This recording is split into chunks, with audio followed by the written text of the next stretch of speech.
Alhamdulillahirabbil alamin.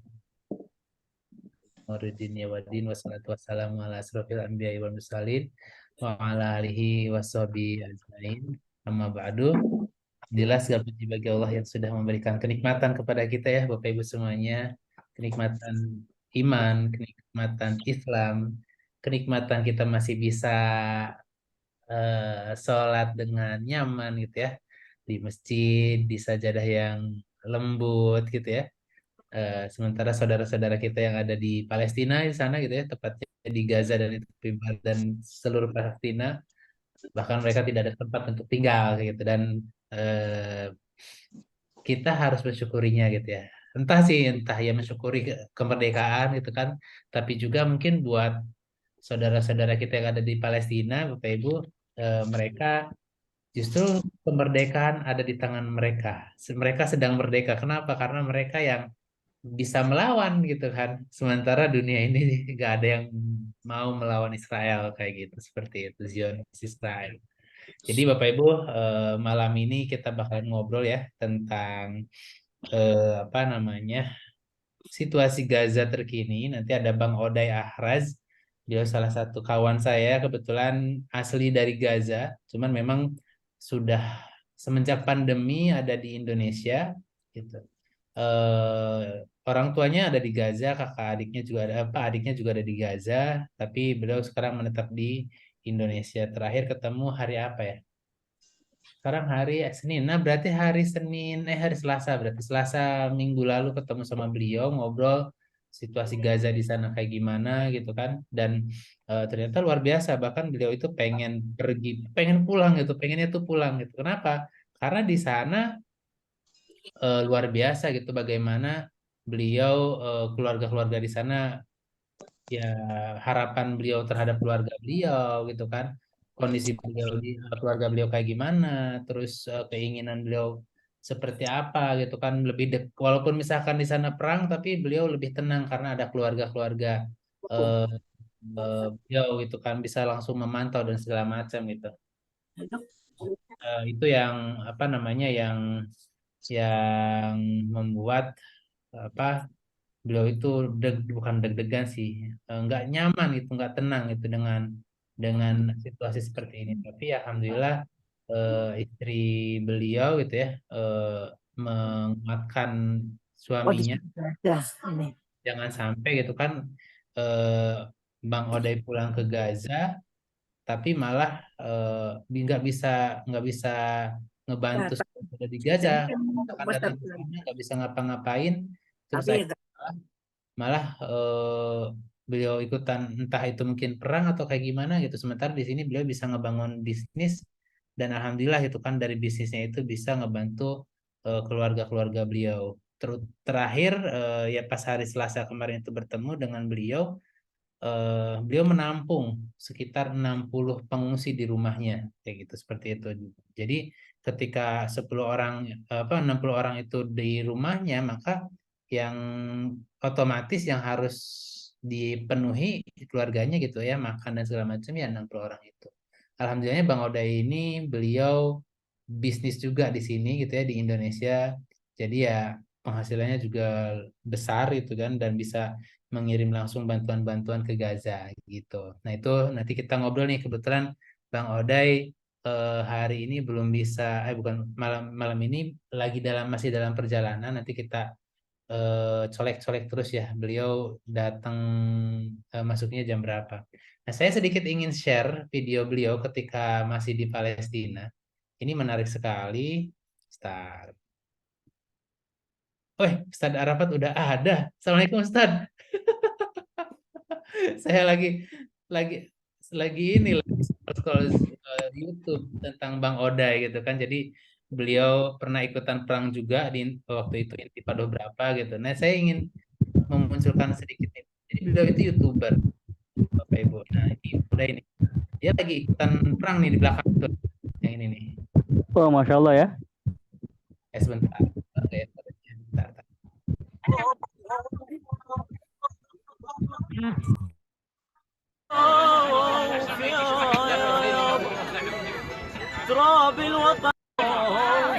Waktu beliau masih di Palestina gitu ya.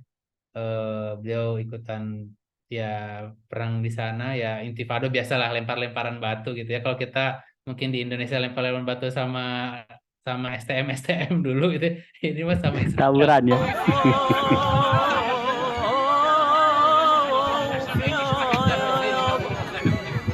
تراب الوطن غالي صعب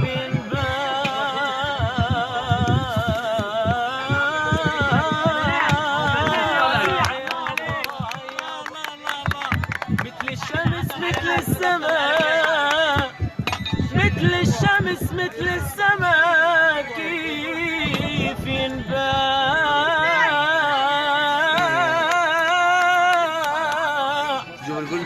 أبطالك فلسطين أبطالك فلسطين أسود وسباع بالعز بالمجد بجروح انقتاع يا باي يا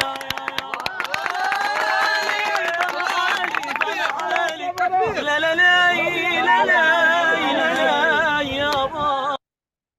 Nah, itulah kira-kira apa Ustaz artinya Ustaz itu Ustaz? Ya, dia minta apa al-iz, kemenangan untuk warga Palestina gitu, untuk negara Palestina gitu. استقيموا واعتدلوا Jadi beliau استقيموا واعتدلوا Al-Quran ساووا صفوفكم رحمكم الله ini لا تجعلوا للشيطان فرجات بينكم رحم الله امرئ ساوى نفسه. juga gitu. Memang eh, sampai sekarang ya masih membangunnya kayak gitu. Ini waktu beliau menjadi imam masjid lah ya. مالك يوم الدين إياك نعبد وإياك نستعين اهدنا الصراط المستقيم صراط الذين أنعمت عليهم غير المغضوب عليهم ولا الضالين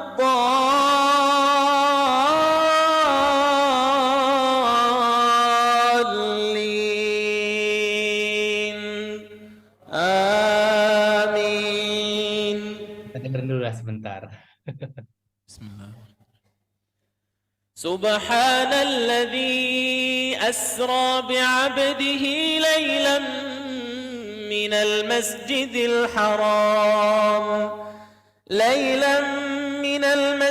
الحرام إلى المسجد الأقصى الذي باركنا حوله لنريه من آياتنا إنه هو السميع البصير.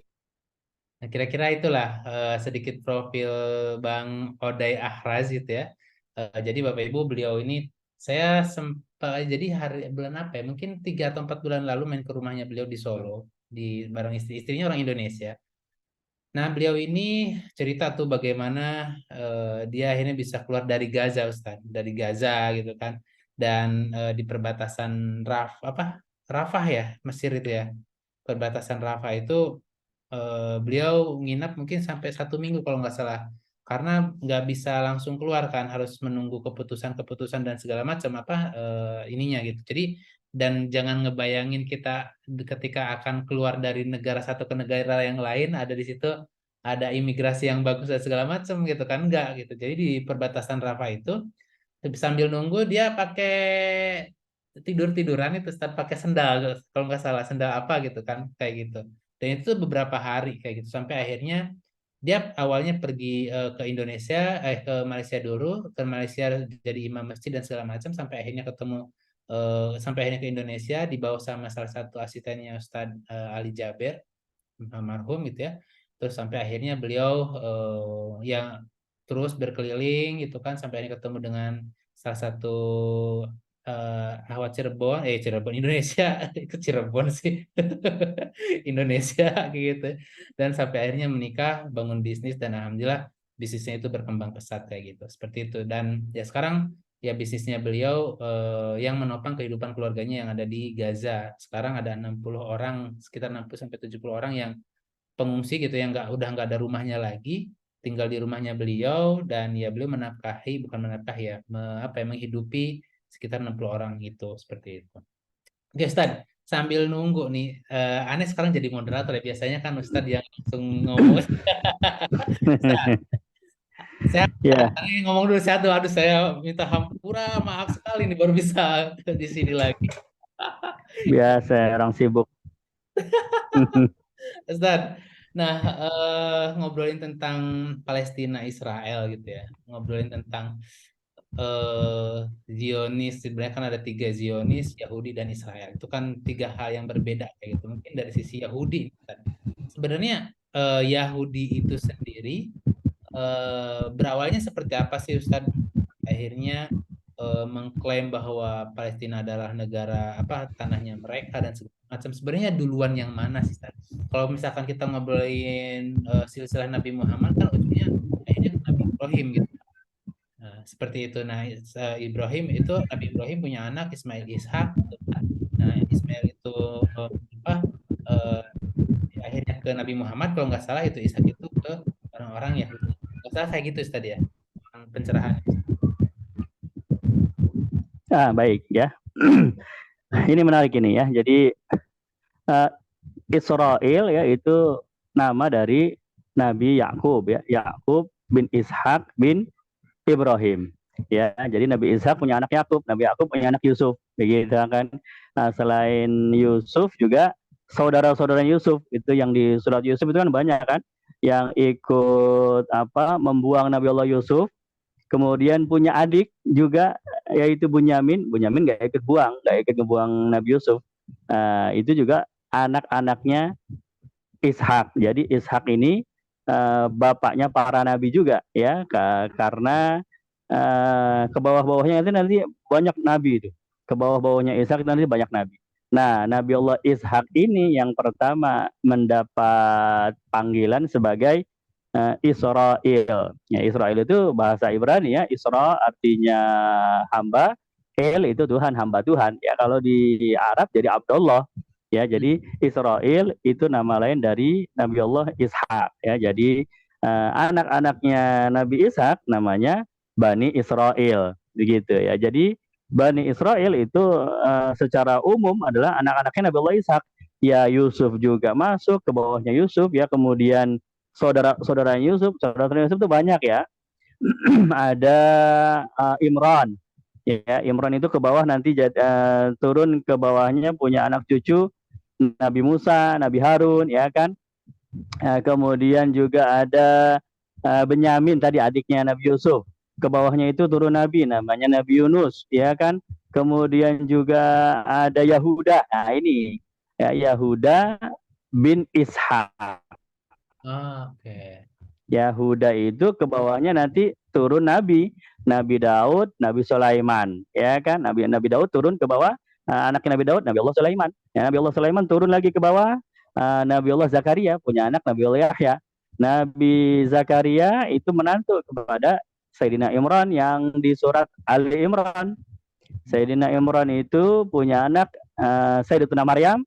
Sayyidatuna Maryam punya anak Nabi Allah Isa. Jadi Yahuda bin Ishak. Nah, Yahuda itu yang disebut sebagai Yahudi. Yahuda itu ya Yahudi. Jadi Yahuda awal bapak moyangnya Yahudi itu anaknya Nabi, Nabi Allah Ishak, dan itu bapaknya para nabi juga ya kan. Dari sana kan turun Nabi Daud, Nabi Sulaiman, kemudian turun lagi Nabi Zakaria, Nabi Yahya, Nabi Isa. Begitu ya. Jadi asalnya Yahudi itu adalah Yahuda, asalnya Israel itu adalah Israel yang merupakan Nabi Allah Yakub. Makanya kalau kita menyebut secara umum, secara global, Israel ya maksudnya Nabi Yakub. Yahuda atau Yahudi awalnya adalah anaknya Nabi Yakub, Yahuda bin Ishak. Begitu. Namun namun sekarang sudah terjadi pergeseran makna, ya kan? Pergeseran makna. Kenapa? Karena memang sifat mereka yang tidak bagus lah, ya, membunuh para nabi dan para rasul, mengkhianati para nabi dan para rasul, ya, kemudian apalagi berbohong, ya. Jadi sifat-sifatnya anak-anaknya Yahuda ini turun ke bawah itu tidak bagus di mata sejarah. Maka terjadi pergeseran makna. Kalau dulu di zamannya Nabi Ishak, di zamannya Nabi Yakub, ya di zaman Nabi Yakub, bilang Israel itu bagus. Kenapa? Karena Nabi Yakub kan maknanya. Bilang Yahuda itu bagus atau Yahudi itu bagus. Kenapa? Maknanya dulu adalah Yahudi bin Ishak, Yahudi bin Yakub ya. Yahudi bin Yakub bagus, masih saudara Nabi Yusuf kan. Tapi kalau sekarang kita bilang Yahudi ya sudah jelek karena pergeseran makna, karena perbuatan mereka sendiri begitu. Kita bilang Israel ya sudah jelek karena dicomot sebagai nama negara, ternyata negara ini adalah negara yang menjajah, yang menzolimi negara-negara lain. Begitu. Itu terjadi pergeseran makna ya seperti itu ya. Gitu. Itu kalau misalkan dari sisi apa namanya tanah nih, Ustaz, dari sisi tanah gitu ya. Nah, yang sekarang kan mereka mengatakan bahwa ini tuh tanah saya nih, kata orang-orang Bugis sekarang. Tanah saya berapa ribu tahun saya tinggal di sini, terus misalkan diusir dan segala macam kayak gitu kan. Sampai akhirnya mereka menjajah dan alasan segala segala macam itu alasannya kan kayak gitu. Nah, eh, sejak kapan dia mulai apa namanya apa namanya mengakui tanah itu di zamannya Nabi mana sih, Ustaz? Begitu ya. Jadi begitu Israel ya, anak-anaknya Nabi Yakub punya keturunan, Bani Israel namanya kan. Kemudian fokus lagi kepada Yahuda bin Yakub ya. Jadi Ya. orang-orang Yahudi, Bani Yahuda ya atau Yahudi punya anak keturunan ya di mana mereka tinggal, di situ tanah mereka. Ya kan, mereka tinggal di Mesir zaman Nabi Musa. Mereka tinggal di Mesir, ya kan? Nah, itu tanah mereka, tanahnya Bani Israel. Cuma akhirnya Mesir dipimpin oleh Raja Firaun. Ya, maka Bani Israel ditindas oleh Raja Firaun.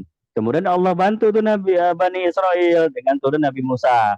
Maka selamatlah ini Bani Israel dari Firaun. Cuma turun perintah Allah suruh hijrah ke Palestina. Jadi dari Mesir pindah ke Palestina bersama Nabi Musa ya. Cuma Nabi Musa akhirnya kan nggak nyampe ke Palestina ya, meninggal di tengah jalan. Kemudian Bani Israel ini yang sedang melakukan hijrah dari Mesir ke Palestina dilanjutkan oleh Yusha ya, muridnya Nabi Musa.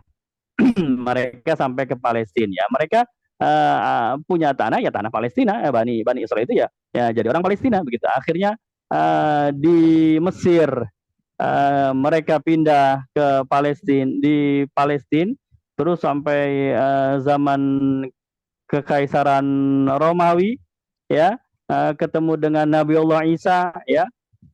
Mereka yang melakukan persekongkolan untuk pembunuhan Nabiullah Isa ya, disalib dan dibunuh, namun Allah selamatkan Nabi Isa ya. Kemudian sampai zaman Rasulullah SAW turun lagi ke bawah ya, mereka itu terusir juga.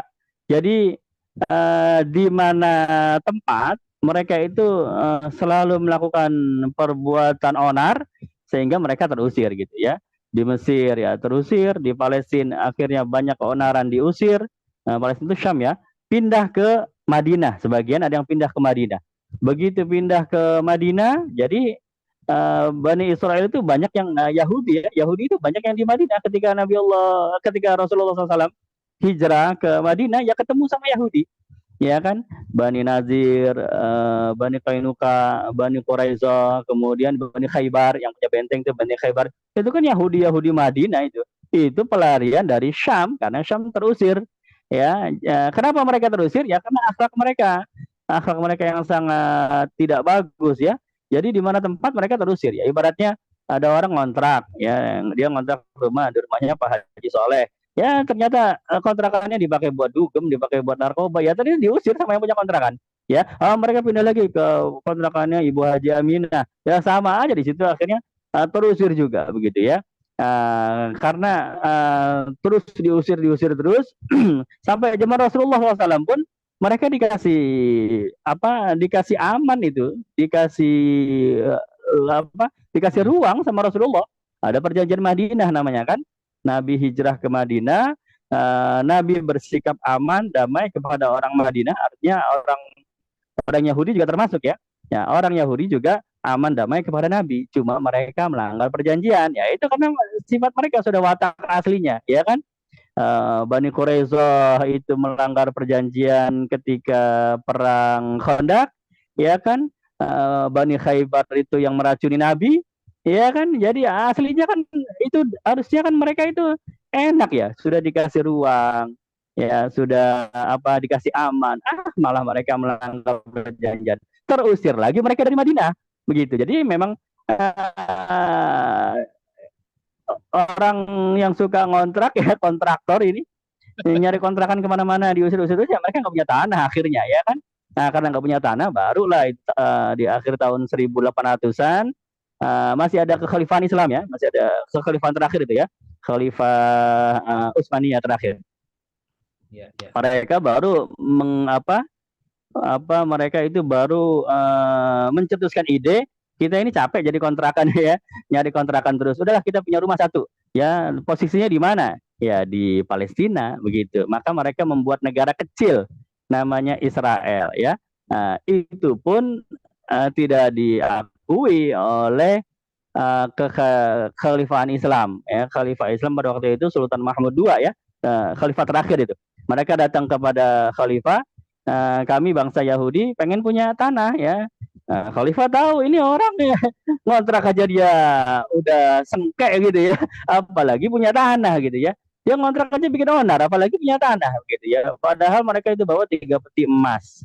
Kita beli tanah dikit deh ini ya, wahai Khalifah, ya kasih kita tanah ya. Yang penting walaupun kecil, yang penting kita punya tanah sendiri. Ini emas 3 peti. Kata Khalifah Islam, kamu pengen Palestina, pengen dibayar pakai emas ya. Sedangkan Palestina itu kami telah memperjuangkannya dengan darah, ya kan?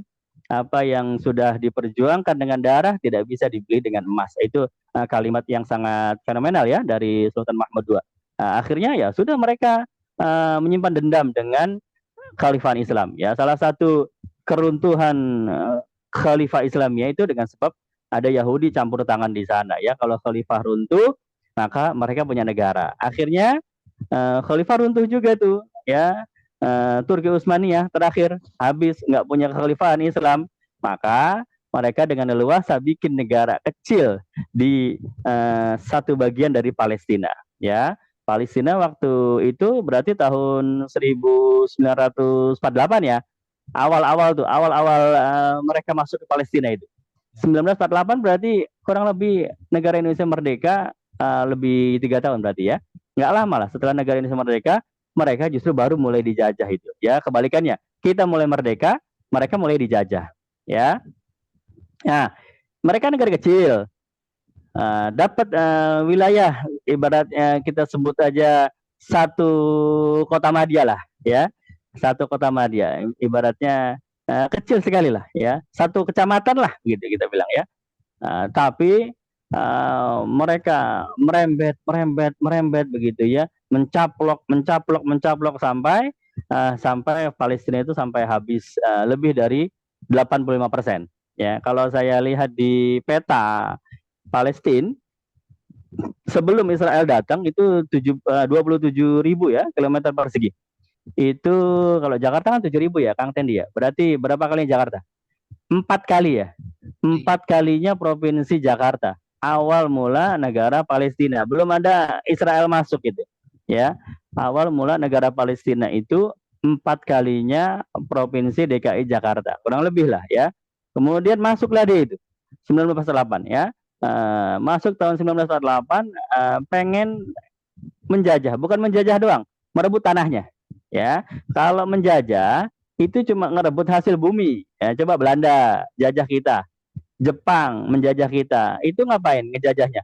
Ngerebut hasil bumi kita, merebut sumber daya alam kita ya kan, ambil pajak, kemudian kerja paksa, tapi tanahnya nggak diapa-apain ya. Mereka nggak ada apa ya, nggak ada rasa pengen jadikan Indonesia ini jadi negara Belanda, enggak ya.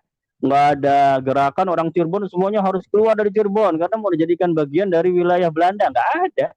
Nggak diusir, orang Cirebon tetap tinggal di Cirebon. Mereka punya tanah di Cirebon tetap. Cuman kalau mereka panen, hasil panennya kasih ke Belanda, gitu Kak. Itu namanya penjajah.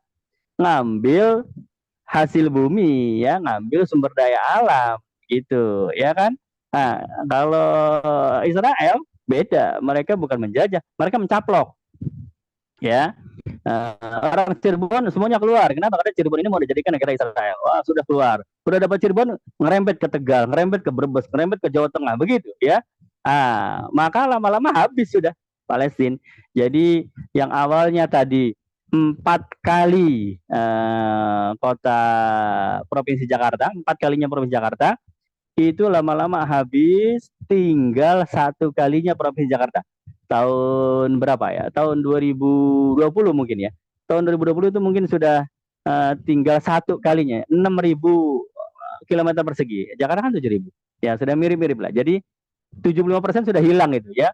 Dicaplok dikit-dikit, dicaplok dikit sampai sekarang 2024 sudah tinggal setengahnya Jakarta. Jadi tadinya 4 kali provinsi Jakarta, lama-lama habis, tinggal 1 kalinya provinsi Jakarta. Lama-lama habis lagi, tinggal Jakarta Timur sama Jakarta Selatan doang, ya. Semuanya udah dicaplok dan sudah diakui jadi negara Israel. Begitu, ya. Nah, yang tersisa 3.000 km persegi, nah udah ini tinggal final, tinggal dicaplok aja sama dia begitu ya. Maka boleh jadi nanti bisa 100% ya, waliyadzubillah nasallahu afiyah ya, mereka memang ambisinya 100% dari Palestina dicaplok oleh mereka begitu ya. Ambisi jangka pendek ya. Kalau ambisi jangka panjang itu bisa kelihatan dari bendera Israel ya kan, biru di atas, biru di bawah, bintang Yahudi di tengah ya, biru di atas itu Sungai Nil, biru di bawah Sungai Efrat ya. Tengah-tengahnya adalah Yahudi. Itu simbol bahwa negara mereka akan berada di antara Mesir dan Afrika.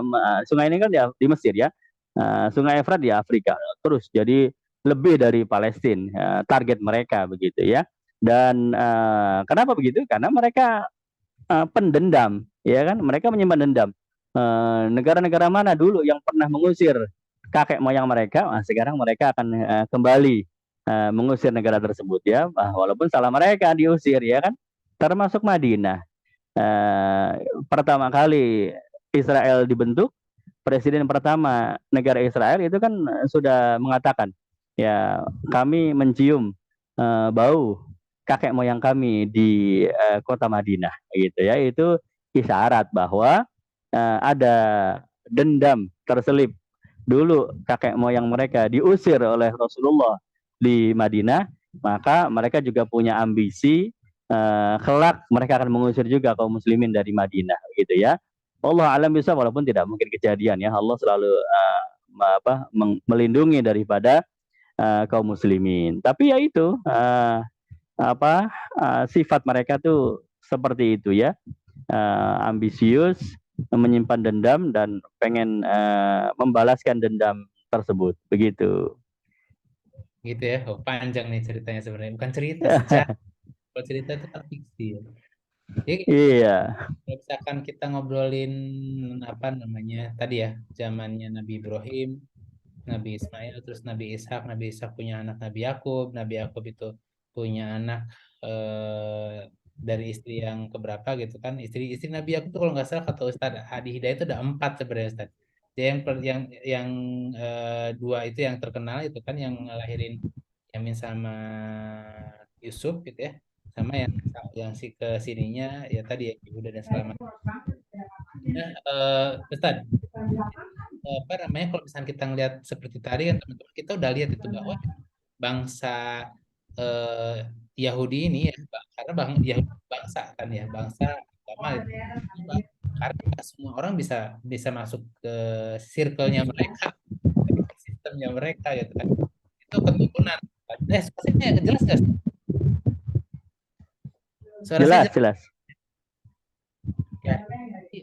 Jadi memang bangsa Yahudi ini ya memang bangsa gitu. Mereka nggak bisa ketika kita misalkan ada nih ada orang Indonesia masuk ke agama Yahudi nggak bisa gitu kan karena darahnya nggak ada darah Yahudi itu seperti itu. Nah, saya kalau Ustaz Abdul Somad tuh Yahudi Yahudi pesek. Nah, Ustaz, apa namanya? Jadi sebenarnya mereka ini adalah orang-orang yang memang ya dimanapun mereka berada terusir kayak gitu ya, seperti itu ya berarti ya. Berarti sebenarnya ya bukan tentang tanahnya tapi tentang si karakteristiknya dia gitu kan, ya nggak sih? Betul, karakter. Ya, betul. Jadi tentang karakternya. Nah itu kalau nggak salah tuh ada di Quran tuh ketika Nabi Musa menyuruh memerintahkan mereka itu Bani Israel masuk ke tanah itu gitu kan, terus mereka nggak mau, terus akhirnya disesatkan. Itu gimana sih Ustaz? Surat apa ya, saya lupa ya, ingat nggak Ustaz? Itu banyak ya. Yang paling besarnya itu di surat Toha. Ketika Nabi Allah Musa menerima perintah Allah untuk naik ke Bukit Tursina, 40 hari doang tuh ditinggal. Bani Israel, ya. Saya tinggal 40 hari ya, saya mau naik ke Bukit Tursina menerima panggilan Allah. Kalian saya titipin sama Nabi Harun. Nabi Harun saudaranya juga, masih Nabi juga ya. Ditinggal 40 hari, begitu turun Nabi Musa sudah melihat Bani Israel itu sudah menyembah patung anak sapi buatan Samiri. Ya, patung yang terbuat dari emas. Itu bayangkan ya, betapa tidak pandai bersyukur ya, kufur nikmat. Udah diselamatin sama Fir'aun ya. Fir'aun untuk ngebunuh-bunuhin bayi-bayi mereka yang laki-laki diselamatin sama Nabi Musa ya kan. Sudah apa namanya, diberikan petunjuk syariat yang bagus ya, ditunjukkan untuk menyembah kepada Allah ya. Baru ditinggal 40 hari mereka sudah memilih Tuhan lain selain Allah gitu ya. Itu salah satu karakter orang-orang Yahudi, bahwa Bani Israel ya, pada waktu itu berarti Bani Israel ya, bahwa mereka itu emang ya sudah basicnya ingkar aja, udah pengennya ingkar, ingkar daripada jalannya Allah Ta'ala, ingkar daripada syariatnya para nabi dan rasul gitu ya. Itu surat Toha. Kalau di surat Maryam itu pengingkaran Yahudi kepada Nabi Allah Isa ya kan.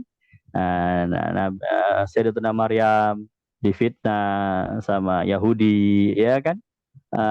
Kemudian dia punya anak Nabi Isa, dibilang itu anak hasil zina ya kan. Sayyidatuna Maryam berzina dengan tukang kayu yang membangun mihrab, namanya Yosef si tukang kayu ya. Itu fitnahnya orang-orang Yahudi. Justru fitnah tersebut diklarifikasi oleh Rasulullah SAW ya kan, yang membersihkan namanya Nabiullah Isa itu Rasulullah SAW ya. Jadi orang-orang Nasrani itu harusnya terima kasih sama Rasulullah, jangan pro sama Yahudi yang memfitnah Nabiullah Isa begitu ya. Kemudian ya itu jadi karakter Yahudi itu diceritakan dalam Quran, betapa rusaknya mereka ya, dari zaman Nabi ke Nabi sampai ke zaman Rasulullah pun diceritakan dalam sirah ya. Itu juga betapa mereka orang yang senang untuk berkhianat ya. Akhirnya mereka terusir. Nah ini bagus, salah satu strategi ketika mereka terusir ya, sampai abad ke-19 itu. Mereka ada di Amerika, mereka ada di British, mereka ada di Eropa, di mana-mana ya, karena nggak punya tanah kan. Nah, tapi di tempat terusirnya itu, mereka menguasai parlemen, ya, mereka menguasai pimpinan negara, begitu, ya, sehingga begitu mereka bikin negara kecil, negara-negara besar itu sudah ada dalam tunduk kepada mereka. Kenapa? Karena orang-orang pentingnya sudah dikuasai oleh mereka. Jadi dalam keadaan terusir di negeri orang bisa menduduki posisi-posisi penting begitu. Nah itu strateginya ya. Sehingga sekarang kita lihat negara kecil mungil ya, seperti Israel, tapi mereka bisa berbuat semaunya, dan negara-negara besar nggak ada yang bisa berkutik gitu ya. Kenapa? Karena ya ratusan tahun sebelum itu suku Israel ya, Bani Israel ya, kaum Yahudi yang tersebar di berbagai negara, yang mereka sudah memegang kekuasaan ya, memegang jalur perintah di negara tersebut. Jadi begitu mereka jadi bangun negaranya sendiri, ya udah nggak berkutik negara-negara besarnya Begitu, itu salah satu strateginya. Jadi kuasai dulu gitu ya negara-negara yang gede, habis itu tinggal mereka hajar Palestina ya negara yang lain nggak berkutik bener. Jadi sebenarnya Betul. negara-negara itu yang sedang terjajah gitu ya sama Yahudi ini gitu ya Ustaz ya. Benar-benar ini. Ya benar ini ya. Karena nggak bisa ngapa-ngapain sebenarnya Palestina merdeka untuk melawan kayak gitu sebenarnya. Iya. Kalau satu Amerika populasinya kan berapa ratus juta, tuh pada mikir aja. Kenapa kok kita harus membela Israel? Nah, kalau satu Amerika dikasih Allah hidayah, mikir aja begitu ya. Nah, tentu bisa menghentikan itu. Atau satu Inggris ya, dikasih hidayah. Kenapa ngapain juga kita bela mereka gitu? Kita Yahudi juga bukan, ya kan? Kalau survei apa namanya sensus penduduk berapa persen Yahudi di Amerika, berapa persen Yahudi di Inggris? Ya kecil ya. Secara kasat mata mereka banyak yang ateis ya. Mereka banyak yang Kristen dengan berbagai macam aliran Kristennya ya. Mereka banyak yang liberal juga. Artinya Yahudinya dikit lah persentasenya. Tapi ya karena kekuasaan itu yang pegang begitu. Maka ya sudah mereka nggak ikut aja sudah. Ya apa kata yang punya yang memegang regulasi negara ya mereka ikut aja begitu ya. Ya, ya. Mana ini Bang Odainya ini belum datang. Ini lagi katanya baru nyampe rumah. Baru ini ada ya roh ada yang meninggal katanya Bang Odot kata Bang. Jadi baru nyampe. Oke. Terus Kang Tendi bagaimana ini pengalamannya dulu waktu ke berapa kali antum ke Gaza? 3 kali ya? Aneh kemarin itu ke Turki Ustaz, di Kilis Gaziantep. Jadi pengungsi-pengungsi Palestina gitu kan mereka naik ke Libanon terus ke Syria sampai akhirnya ke Kilis itu kan Turki wilayah Asia seperti itu Ustaz. Jadi memang kita ke sana kalau ke Gaza kan nggak gampang ya masuk ke sana itu yang masuk Benar. pertama yang masuk ke situ pasti orang sananya yang bolak-baliknya gitu kan atau kita punya hubungan keluarga gitu kayak sama nih Bang Oday sama istrinya sempat masuk ke Gaza karena memang punya suami orang Gaza kayak gitu Ustaz seperti itu. Nah jadi memang teman-teman semuanya kalau misalnya kita ngobrolin tentang Palestina tadi ya ngobrolin Palestina kenapa Amerika nggak bisa melawan kalau misalnya Amerika misalkan kena dapat hidayah dan akhirnya bisa ngelawan ya harusnya bisa gitu sebenarnya pertanyaannya sama kenapa Indonesia nggak bisa melawan kayak gitu seperti itu. Nah padahal kan Indonesia menjadi umat Muslim salah satu ekosistem Muslim terbesar di dunia kayak gitu tapi kita baru bisa aksi bela Palestina dan segala macam sumbangsi dan segala macam kayak gitu sebenarnya. Tapi ada sejarah yang menarik Ustadz ya ketika aneh akhirnya nulis buku gitu kan tentang gue Indonesia gue Palestina. Awalnya memang ada salah satu sahabat aneh namanya Sofyan. Sofyan itu teman kuliah di Pajajaran di Unpad. Nah dia sastra Arab, kebetulan saya sastra Inggris kayak itu Ustadz. Nah ngobrol udah lama nggak ketemu, udah belasan tahun lah nggak ketemu, tiba-tiba dia WA kan ada di mana? Oh ya saya di Cirebon kata saya kayak gitu. Oh saya sering ke Cirebon nanti lah ketemu. Nah pas dia ke Cirebon ketemu ternyata dia fokus di NGO Yayasan Kasih Palestina. Dia foundernya gitu sama beberapa ustadz lah kayak gitu. Nah dia yang menginisiasi nih ngebangun Masjid Istiqlal yang ada di Gaza sama ustadz-ustadz yang lain kayak gitu. Makanya kenapa di Gaza itu ada masjid namanya Masjid Istiqlal. Nah, Masjid Merdeka. Istiqlal kan merdeka ya artinya kalau nggak salah. Jadi itu masjid orang Indonesia yang ada di Gaza. Namanya dibikin Istiqlal. Mudah-mudahan kita bisa datang ke sana gitu kan ke masjid itu gitu kan. Dari situ saya ngerasa ini kayak kayak kayak ditonjok kayak gitu, wah punch gitu kan sama dia gitu. Kenapa? Karena Sofian ini yang saya tahu gitu kan secara ekonomi dan segala macam kurang bagus, tapi dia masih bisa memberikan sumbangsi yang besar buat Palestina gitu kan, memberi apa ngebangun Masjid Istiqlal yang ada di Gaza dan segala macam. Sementara saya masih berkutat dengan ya kayak gini-gini, nulis buku apalah segala macam. Sampai akhirnya bisa nggak yuk bro kita kita nulis buku kata dia. Udah yuk siap kita nulis buku. Nah, cuman kan panjang nih kalau tadi Ustadz ceritain itu ya dari zamannya Nabi Ibrahim sampai sekarang gitu kan. Ini mau membahas yang mana nih kayak gitu. Sampai akhirnya saya memutusin untuk nulis buku ya udah hubungan Indonesia dengan Palestina itu seperti apa sih? Ternyata Bapak Ibu semuanya, Indonesia itu punya hutang sejarah pada Palestina. Saya ulangi nih. Jadi Indonesia itu punya utang sejarah kepada Palestina. Jadi tahun 1944 kalau nggak salah tanggal 6 September gitu 1944 Kaisar Jepang waktu itu Indonesia masih dijajah sama Jepang gitu ya. Dan dia bilang kayak gini, Indonesia suatu saat akan diberikan kemerdekaan di tahun 1944. Di tahun itu pula ketika Kaisar itu ngomong, maka ada salah satu mufti Palestina yang namanya Syekh Al Husaini gitu ya, mufti Palestina. Beliau berkata di radio Jerman waktu itu mengatakan bahwa Indonesia merdeka. Kayak gitu. Indonesia merdeka, kami mendukung kemerdekaan Indonesia dan segala macamnya. Ada juga Muhammad Taher gitu kan, pebisnis Palestina yang dia punya 4 media cetak di Palestina, dia nyumbangin juga uangnya untuk kemerdekaan Indonesia. Nah, secara de jure Indonesia itu dibantu sama Palestina untuk diakui kemerdekaannya di dunia. Kan ada de facto dan de jure gitu kan, de facto itu ke dalam, de jure keluar kalau nggak salah. Nah, maka dari situ misalkan ini saya sedikit share sambil nunggu Bang Oday gitu ya.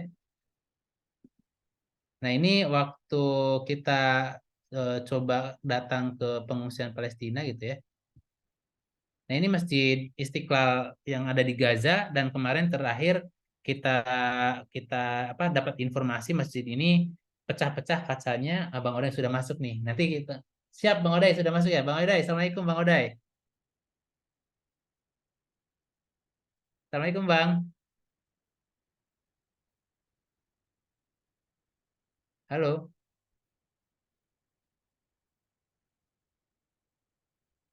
Bang Oday, sambil nunggu Bang Oday, halo.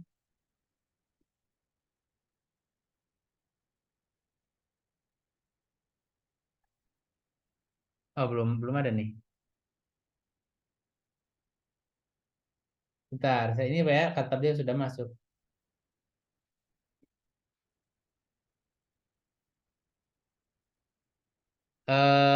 Mas Hamid bantu ini ya untuk Bang Oday ya. Nah, sudah.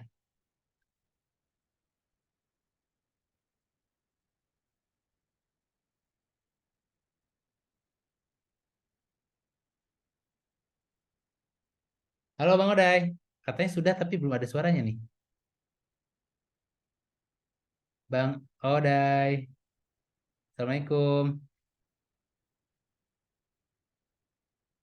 Assalamualaikum, dengar. Bentar. Masya Allah, akhirnya muncul Bang Oday. Kedengar? Maaf ya, saya baru sampai ini. Oh iya, siap Bang Oday. Eh, Udah ready dari atau nunggu beberapa menit lagi nih? ya, Oke. Wah, Masya Allah. Bantu dipin Mas Hamid. jelas ya ini. Jelas, Bang Oday. Gimana Baik Bang? ya. Sehat, Bang Oday? Alhamdulillah sehat ya semuanya. Masya Allah. Tadi saya memperlihatkan Bang Oday lagi nyanyi waktu Intifado di Gaza. Oh iya. Bang, ini ada Ustadz Arafat nih. Assalamualaikum warahmatullahi wabarakatuh. Waalaikumsalam warahmatullahi wabarakatuh. Ahlan wa sahlan. Guru Ahlan bikum, kaifa halukum? Insyaallah bikhair. Alhamdulillah. Alhamdulillah. Lanjut, Yang lanjut Ustadz. teman-teman yang di sini semua mengerti bahasa Arab ya? Enggak, Bang. Saya aja nggak ngerti, Bang. Oh, Kecuali ya baik. Ustadz Arafat ngerti, Ustadz Arafat. Berarti kita Eh, bicara bahasa Indonesia ya. Oke, siap. Bahasa Indonesia aja, Bang. Ya, Bang, insyaallah. jadi kita punya kajian pekanan, Bang, diasuh sama Ustadz Arafat. Beliau ini guru kami nih, gitu kan, ngobrolin tentang 24 jam bersama Nabi, gitu kan, ngobrolin tentang kehidupan sehari-hari Nabi dan segala macam. Kemarin Ustadz Arafat, Waalaikumsalam wassalam. gimana kalau misalkan kita ngobrolin tentang Palestina nih, gitu kan? Ya udah Ustadz, siap sekalian kita undang Bang supaya kita langsung gitu kan, sebenarnya Gaza sekarang itu kayak gimana dan segala macam gitu. Itu Bang Oda. Nah, Boleh. mungkin nanti sambil ini sambil kita ngobrol aja lah, ngobrol santai gitu ya. Anggap ada di kumpul bertiga gitu kan, gimana kondisinya dan segala macam. Terus Bang Odai kok tiba-tiba ada di Indonesia gitu Bang. Oh iya. Tadi saya juga sedikit cerita ketika Bang Odai dari Gaza keluar melalui pintu Rafah itu ternyata beberapa hari pakai tidur beralaskan. Nah, kayak gitu-gitu lah Bang. Nah, boleh dong Bang cerita Bang tentang ini, tentang Bang Odai ini. Di Gaza itu sebenarnya kayak gimana sih Bang dulu dan sekarang kayak gitu. Iya, ya. Bismillahirrahmanirrahim. Alhamdulillahirabbil alamin wa usalli wa usallimu ala al-mab'uts rahmatan lil alamin sayyidina Muhammadin sallallahu alaihi wasallam as-sadiq al-wa'd al-amin wa ala alihi wa sahbihi ajma'in amma ba'd. Sebentar, saya mau benarkan kamera ini dulu. Siap. Suara saya jelas ya? Jelas tapi videonya nge-freeze nggak sih? Di saya nge-freeze tadi. Iya, sebentar. Saya ini mau pindah kamera ya. Sebentar ini.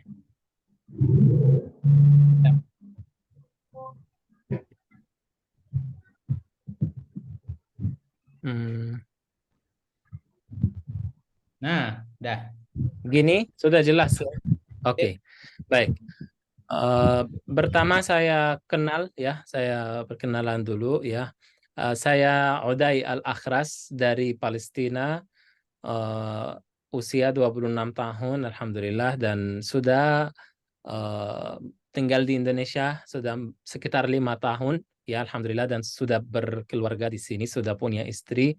Istri saya juga orang Indonesia, alhamdulillah.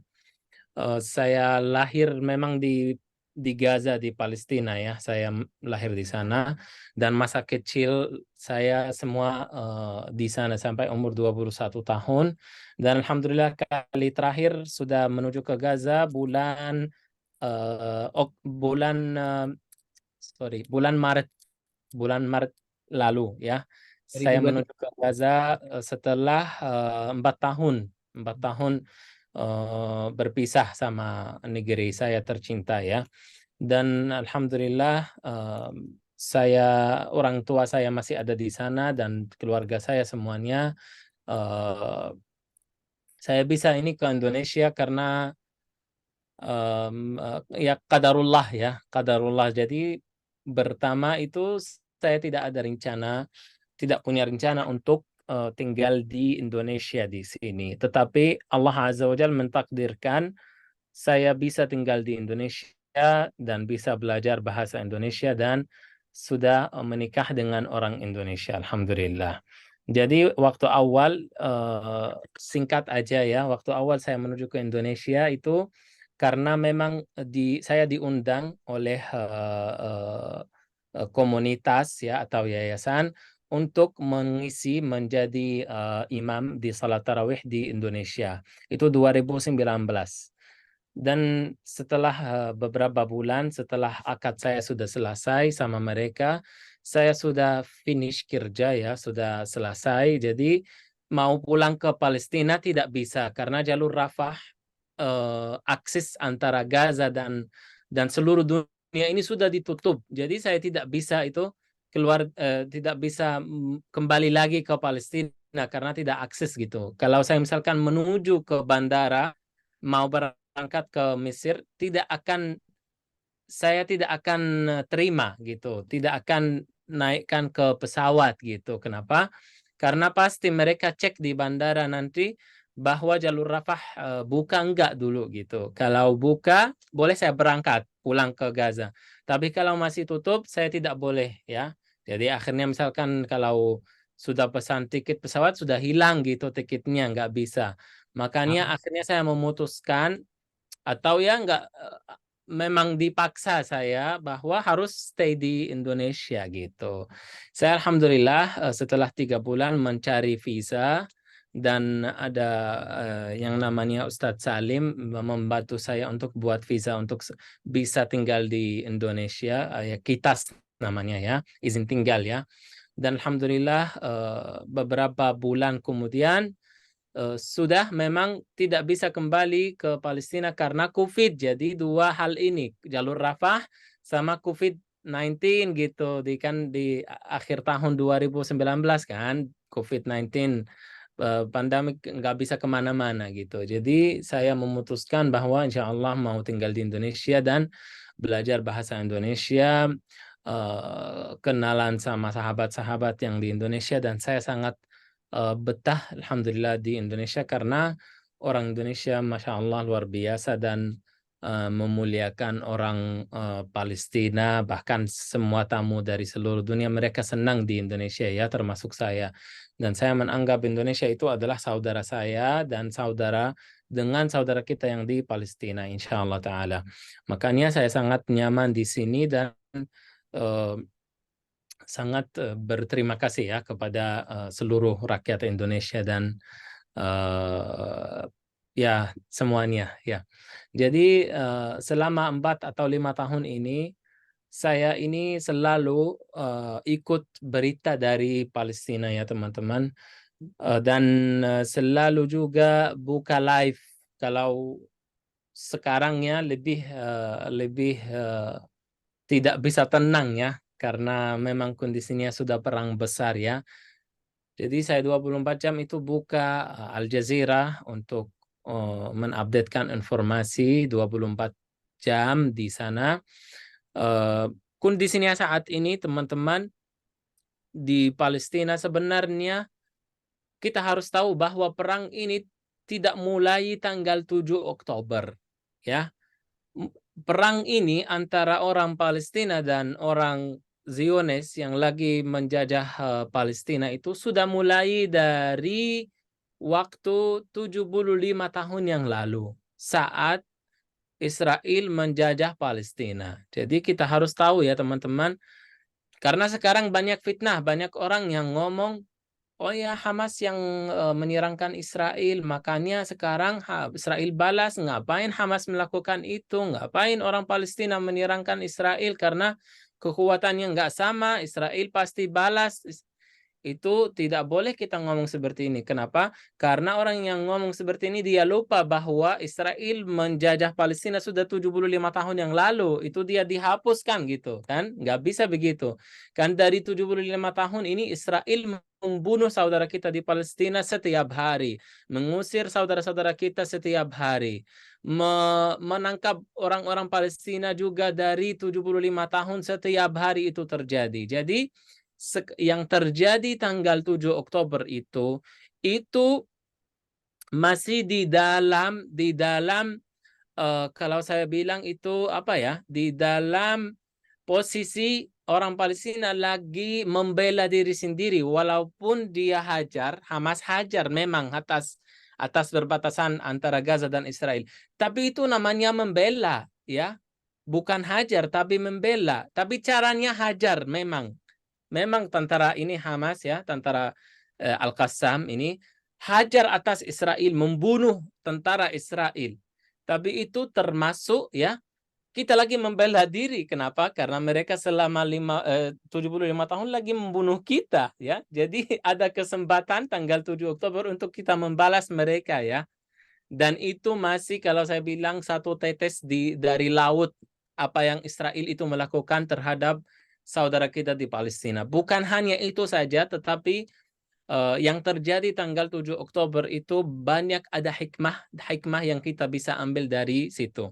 Yang pertama, yaitu kita membela dan mengembalikan hak saudara kita yang sudah dibunuh oleh Israel selama 75 tahun. Yang kedua, memang Israel saat ini dan penjajahan Zionis punya rencana untuk menghancurkan Al-Masjidil Aqsa Mubarak di Yerusalem, di Baitul Maqdis. Dan Masya Allah, Alhamdulillah yang sebelum 7 Oktober, tanggal 7 Oktober, tidak sama dengan apa yang terjadi setelah 7 Oktober. Kenapa? Karena Israel punya rencana untuk menghancurkan Al-Masjidil Aqsa, mengusir semua keluarga Palestina yang ada di sana, dan ambil Al-Masjidil Aqsa untuk menjadi tempat ibadah untuk orang Zionis saja. Tapi alhamdulillah apa yang terjadi di tanggal 7 Oktober ini membatalkan dan menggagalkan rencana Israel, alhamdulillah. Jadi sekarang umat Islam setelah beberapa tahun dimain propaganda dari Israel bahwa damai di Al-Masjidil Aqsa, tidak ada yang mengganggu, Israel sudah membolehkan, membebaskan orang Palestina ibadah di sana, tapi itu semua bohong, dan yang membongkarkan semua ini adalah apa yang terjadi tanggal 7 Oktober. Dan setelah umat Islam ini 2 miliar sekian sudah hampir mau lupa dengan Al-Masjidil Aqsa, mau lupa dengan kasus Palestina ini, yang mana kasus Palestina ini sebenarnya harus menjadi tujuan umat Islam pertama untuk fokus, untuk cari solution. Kenapa? Karena Al-Masjidil Aqsa Mubarak adalah bagian dari akidah kita, bagian dari keimanan kita. Saya sering cerita sama istri saya, bilang bahwa Al-Masjidil Aqsa ini dan kasus Palestina termometer untuk kita mengukur keimanan kita, iman kita gitu. Bagaimana caranya? Kita lihat orang, misalkan kita mau lihat ada seorang yang dia tidak terlalu peduli sama Al-Masjidil Aqsa, dan itu sekarang ada banyak orang yang seperti itu ya.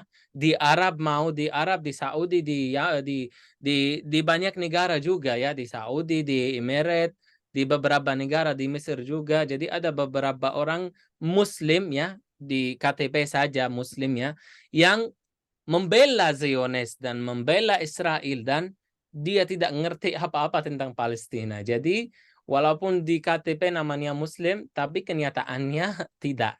Jadi kita ini mengukur iman orang, apa menurut dia dan apa kata-kata yang dia ucapkan terhadap Al-Masjidil Aqsa Mubarak. Apakah dia percaya bahwa Al-Masjidil Aqsa Mubarak dari akidah kita, dan apakah dia percaya bahwa Allah Azza wa Jalla akan memerdekakan Al-Masjidil Aqsa?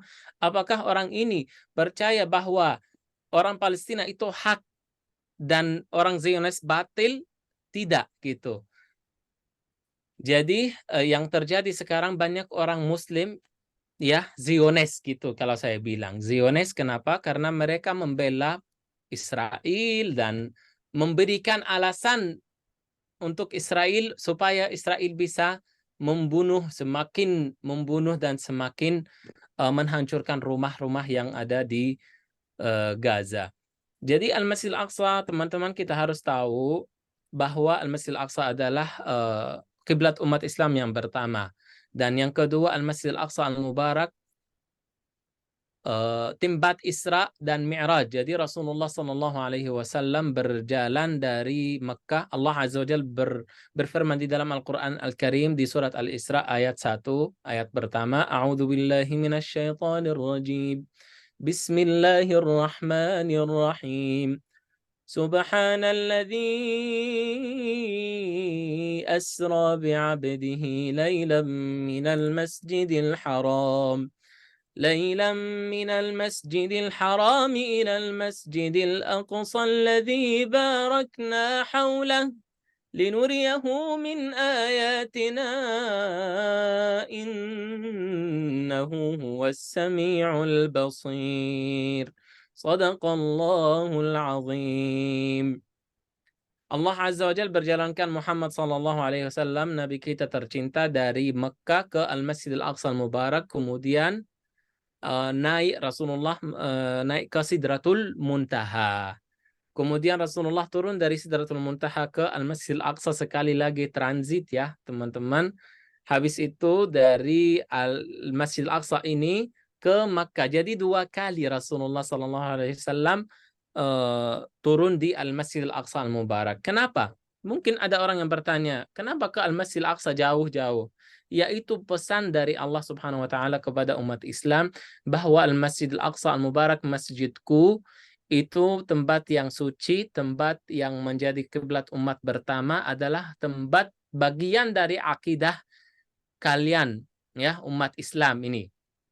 Jadi kita ada kewajiban ya terhadap Al-Masjidil Aqsa, dan punya hak. Ya, hak kita apa? Hak kita untuk kita memang memiliki Al-Masjidil Aqsa Mubarak sebagai umat Islam. Jadi Al-Masjidil Aqsa bukan memiliki orang Palestina saja, bukan memiliki umat Arab saja, masyarakat Arab, tetapi memiliki umat Islam, mau orang Indonesia ataupun orang Malaysia, orang Amerika, orang siapapun yang namanya Muslim benar itu punya hak ya di Al-Masjidil Aqsa Mubarak. Seperti bagaimana kita seluruh umat Islam ya, teman-teman yang pernah umrah, lihat di sana kan ada banyak macam-macam suku-suku, ada orang Arab, orang Amerika, orang Eropa, Prancis, Jepanis, dari seluruh suku di dunia menuju ke Ka'bah.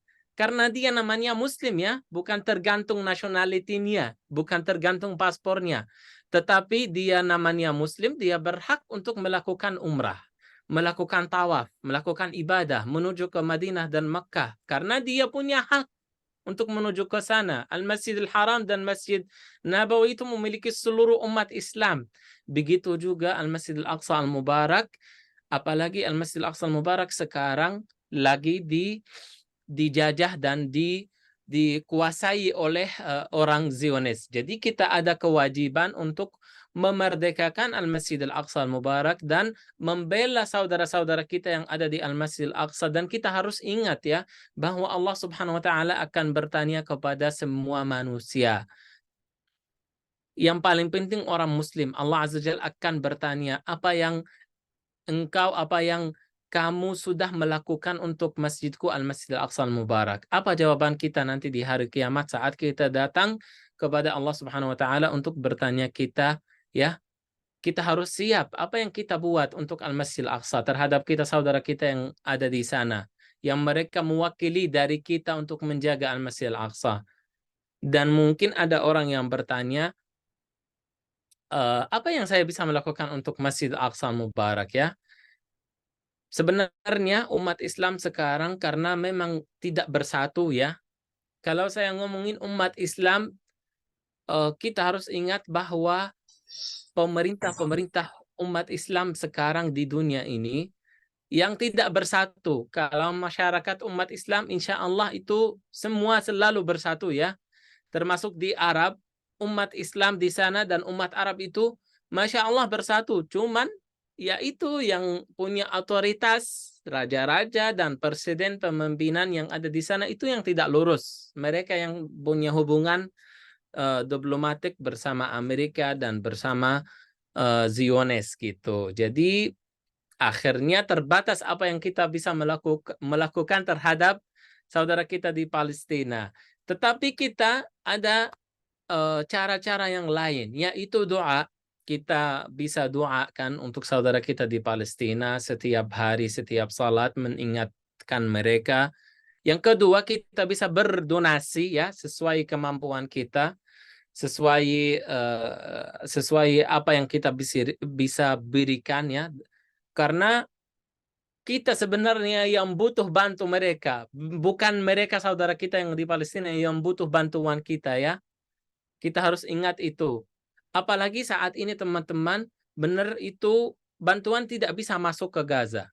Bantuan, makanan, minuman, segalanya itu tidak bisa masuk ke Gaza karena semua jalur sudah ditutup oleh Israel ya, oleh Israel.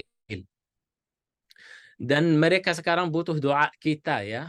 Yang paling urgent, yang paling penting sekarang doa. Karena sekarang kondisinya sangat susah. Jadi kita bisa berdonasi karena sedekah ini yang kita salurkan ke saudara kita di sana, ini kita yang butuh pahalanya ya. Karena kita nanti akan ditanya oleh Allah Subhanahu wa Ta'ala apa yang kita melakukan untuk Masjidil Aqsa. Salah satu cara ya kita berdonasi dan berjihad fisabilillah. Allah Azza wa Jalla berfirman di dalam Al-Quran Karim, "Wajahidu bi amwalikum wa anfusikum." Berjihadlah, berjuang dengan harta kalian dan dengan jiwa kalian.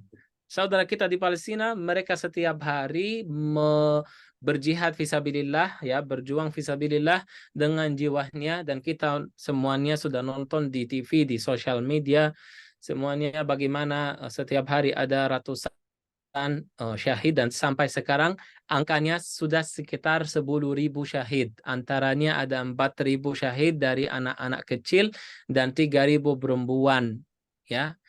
3.000 sisa itu dari laki-laki dan orang tua. Itu sampai saat ini sudah 1 bulan ya perang ini berjalan dari 7 Oktober sampai sekarang 6 November. Jadi 1 bulan 30 hari. Kondisinya sangat parah. Barusan saya sudah selesai telepon sama keluarga saya di sana.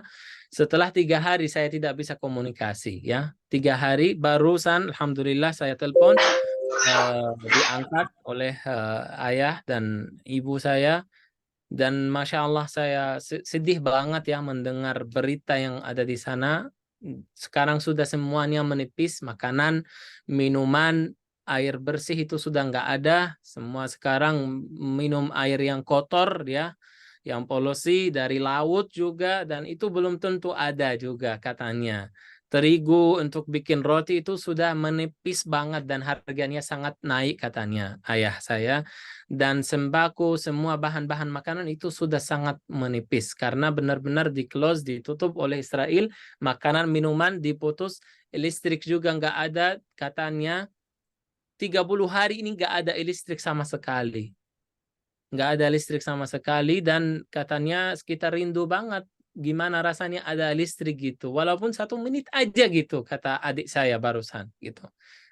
Jadi nggak ada listrik, tidak ada internet. Bagaimana saya bisa hubungi? Barusan katanya kita kirim, orang tua saya mengirimkan HP sama adik saya ke rumah sakit karena rumah sakit masih ada listrik di sana. Mereka menggunakan solar energi dan itu harus antri lama beberapa jam supaya bisa charge HP untuk bisa hubungi saya gitu. Coba. Kita alhamdulillah di Indonesia banyak colokan di sini, banyak kabel listrik 24 jam, tinggal kita like sudah full 1 jam atau setengah jam, HP-nya sudah full. Itu nikmat apa yang Allah Azza wa Jalla berikan kepada kita. Makanya kita harus bersyukur kepada Allah Subhanahu wa taala setiap waktu. Jadi kondisinya sangat susah di Gaza. Sekarang mereka sangat butuh doa kita ya. Sangat butuh doa kita dan yang lebih berat dari itu yaitu kehancuran yang Israel melakukan. Jadi banyak bom, banyak ledakan. Sekarang sekitar 50.000 rumah yang sudah dihancurkan oleh Zionis. Dan saya kasih angka-angka ini yang pasti ya dari informasi yang saya updatekan setiap hari ya. Jadi kita ingat 10.000 korban, 10.000 jiwa yang sudah menjadi syahid dan 50.000 rumah atau bangunan pemerintah yang sudah dihancurkan oleh Zionis. Sekarang diserangkan oleh Israel itu dari darat, laut, udara, semuanya. Khusus kota Gaza aja, kota Gaza sudah ini ditutup ya teman-teman, ditutup oleh Israel, ditangkap dari semua jalur. Jadi sekarang terpisah antara Gaza. Boleh nggak Mas saya kirim ini ya Boleh. Ya, file screen. soalnya ada ini ya PowerPoint yang saya bisa jelaskan supaya teman-teman lebih ngerti ya. Bentar. Udah bisa, Bang. Bisa share. Silakan. Ya, saya kirim ini ya. Mana ini? Sebentar ya. Kasih saya 1 menit aja ya. Siap.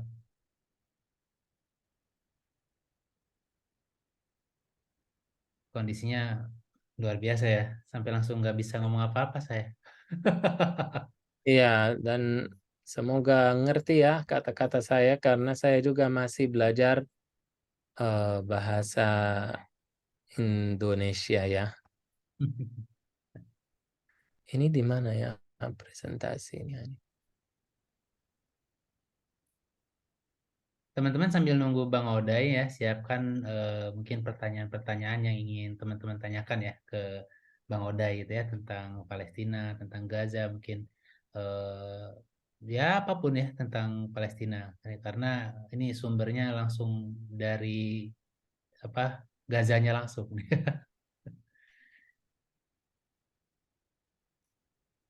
Ini nih sebentar ya. Siap. Tenang aja, kalau 1 menit kurang kita belikan lagi 1 menit lagi.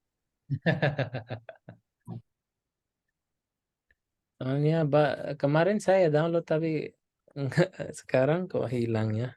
Apa tuh Bang? Presentasi untuk menjelaskan kondisi di Palestina. Hmm.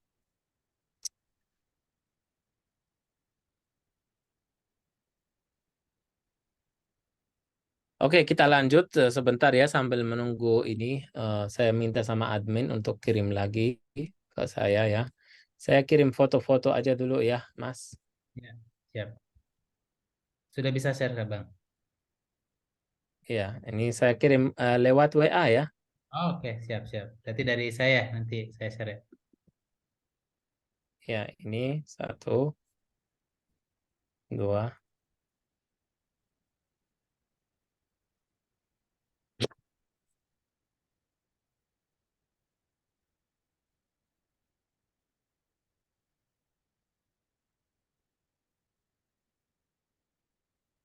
Siap, saya sharekan ya di itu ya.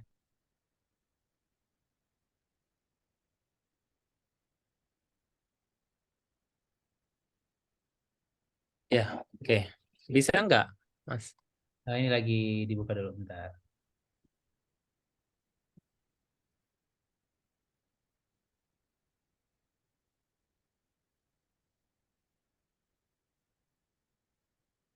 Ini Bang, masuk Oh nggak? iya, Masuk ya? baik. Ya, ini teman-teman. Ya, ini mapnya Gaza ya, mapnya Gaza, peta Gaza. Kita lihat ya dari perbatasan ini yang warnanya merah itu di laut ya, dan itu dikuasai oleh Ziones ya, oleh Ziones. Oh ini presentasinya ya, saya kirim ya Mas. Siap. Tolong dibuka ya sambil ini lagi upload. Oke. Yang tadi dulu berarti ya. Ya, yang tadi lagi ya, sambil upload itu ya. Jadi semua jalur sudah ditutup dari darat, dari laut, dan luasnya Gaza itu sekitar 365 kilometer ya. 65 kilometer itu seperti Bekasi kalau kita bilang ya, sebekasi atau Depok gitu. Jadi kecil banget tapi kok bisa mengganggu seluruh dunia ya, mengganggu Amerika, Israel, Eropa, semua barat itu ribet kalau mendengar Gaza. Ya, kenapa ya? Mungkin ada yang bertanya, kok sekecil ini? Iya, karena mereka ini teman-teman, saudara kita di Palestina punya iman, Masya Allah yang tinggi, punya tauhid yang luar biasa. Dan mereka berusaha untuk melawan kebatilan dengan senjata yang mereka buat sendiri ya. Jadi Allah Subhanahu wa taala berfirman di dalam Al-Qur'an Al-Karim, wa a'iddu lahum mastata'tum min quwwatin wa min ribatil khail. Bersiapkanlah kekuatan sesuai kemampuan kalian. Jadi mereka teman-teman orang Gaza ini memang tidak punya pesawat perang, tidak punya senjata besar, elektronik apa yang sesuai dengan Israel. Tapi mereka punya keimanan yang tinggi, Masya Allah. Dan punya yakin kepada Allah Azza wa Jal bahwa mereka insya Allah bisa menang dan bisa kalahin Israel dengan apa yang mereka siapkan ya. Yang penting mereka ikhtiar kepada Allah Subhanahu wa taala dan doa dan yakin insya Allah bisa melawan kebatilan. Jadi kita bisa lihat ini semua ditutup dari laut, dari udara, dari darat, semuanya dikuasai oleh Israel. Terus ada mungkin yang bertanya bagaimana makanan dan ini Mas, maaf sudah kirim saya ya presentasinya lewat WA. Ada, sudah sampai ya. Lagi download, Bisa dibuka ya. lagi Mungkin download dulu Bang. ya, baik. Mungkin ada yang bertanya, tapi makanan dan minuman dulu bagaimana bisa masuk ke Gaza? Yaitu bisa masuk lewat Mesir ya, Mesir yang sebelah kanan ini ada jalur Rafah. Ada di sini, iya benar. Di sini ada namanya jalur Rafah yang dikuasai oleh Mesir ya. Tetapi sekarang jalur Rafah sudah ditutup juga karena memang ya di atas ini di politiknya dikuasai oleh Zionis. Jadi suruh tutup, buka gitu, kayak remote gitu, langsung gitu, ikut perintah Israel. Itu padahal mereka saudara kita dan sama-sama orang Muslim, sama-sama orang Arab ya, tapi masih ditutup, nggak bisa masuk ke minuman. Dan sebagian dari minuman dan makanan itu masuk lewat Israel ke Gaza. Mungkin ada orang yang bertanya, kok bisa ya minuman dan makanan masuk dari Israel? Berarti baik dong Israel gitu masuk makanan ya. Itu teman-teman kita beli, orang Gaza itu beli dengan uangnya itu. Dan itu jalur dari Israel ke Gaza itu banyak bantuan yang masuk dari United Nations dan banyak makanan yang dijual oleh orang-orang yang berdagang dan itu bayar pajak ke penjajahan ke Israel. Jadi mereka ada kepentingan untuk memasukkan makanan. Jadi Israel itu dapat keuntungan gitu. Bahkan ada beberapa produk yang tidak boleh masuk ke Gaza kecuali dari Israel dan itu produk-produk yang penting gitu, makanan-makanan yang sangat urgent setiap hari itu hanya kita cuman bisa beli yang diciptakan oleh Israel gitu. Jadi itu hukumnya darurat gitu ya. Bagaimana presentasinya, bisa dibuka Mas? Nah ini udah, bentar saya sharekan. Iya, baik. Baru selesai di-download. Oh ya, baik. Itu PowerPoint kan?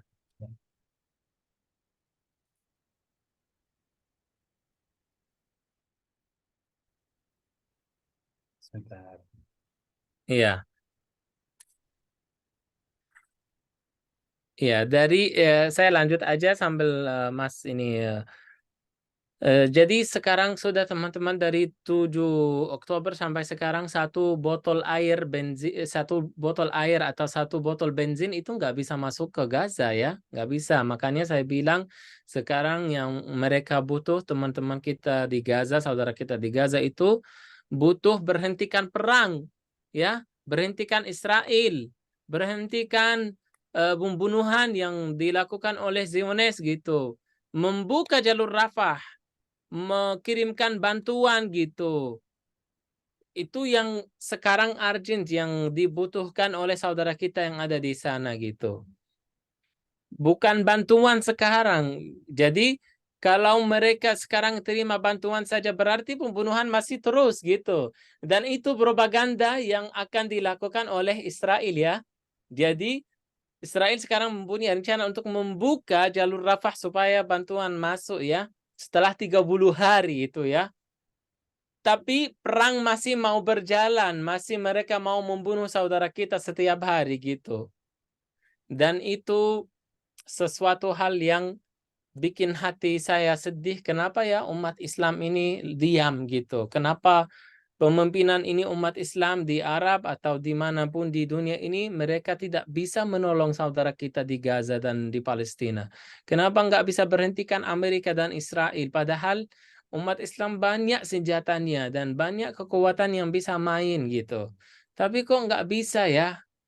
Jadi sangat sedih, 2 miliar ya jumlah umat Islam di seluruh dunia kalah dibandingkan sama cuma 18 juta orang Zionis yang tinggal di Palestina gitu. Yang Israel namanya sekarang. Jadi itu hal yang sangat bikin hati sedih, melukai hati, dan kita hanya bisa doakan sekarang untuk saudara kita yang ada di sana. Ini saya baru dapat berita juga ini di WA bahwa 35.000 ton, 35.000 ton dari bom yang sudah diluncurkan, sudah diledakkan di Gaza oleh Zionis. Coba. Itu kalau dikumpulin ya, setiap hari selama 30 hari ini sama dengan bom Hiroshima dan Nagasaki yang Amerika meluncurkan Jepang ya di perang besar kedua, perang dunia besar ya yang kedua. Sama coba. Tetapi itu setiap hari kan? Setiap hari di Gaza ada bom yang diturunkan oleh Zionis. 35.000 dari TNT. Ya. Hasbunallah wa ni'mal wakil. Hasbunallah wa ni'mal wakil wa nas'alullah ta'ala an yukhaffif an ahlina fi Filastin wa fi Gaza umuman. Ini Bang masih belum bisa di ini nih, lagi masih proses download nih. Mungkin sambil nunggu kali ya Bang ya, sambil Ya. nunggu. Kali teman-teman mungkin ada yang bertanya atau ingin berdonasi, mungkin Bang ada ini nggak? Iya, boleh. Sekarang saya lagi siap-siap mau kirim bantuan lagi ya. Insya Allah besok atau lusa saya akan kirim lagi untuk bikin proyek di sana yang urgent ya, makanan atau sembako. Barusan saya cerita sama ayah saya bahwa saya mau kirimkan karena alhamdulillah saya sama istri saya ini punya komunitas dan alhamdulillah kalau ada rezeki dari kita atau dari teman-teman kita yang mau sampaikan ke Palestina, kita ini insya Allah akan membantu untuk sampaikan donasi langsung ke Palestina tanpa potong. Dan kita ini bukan yayasan ya.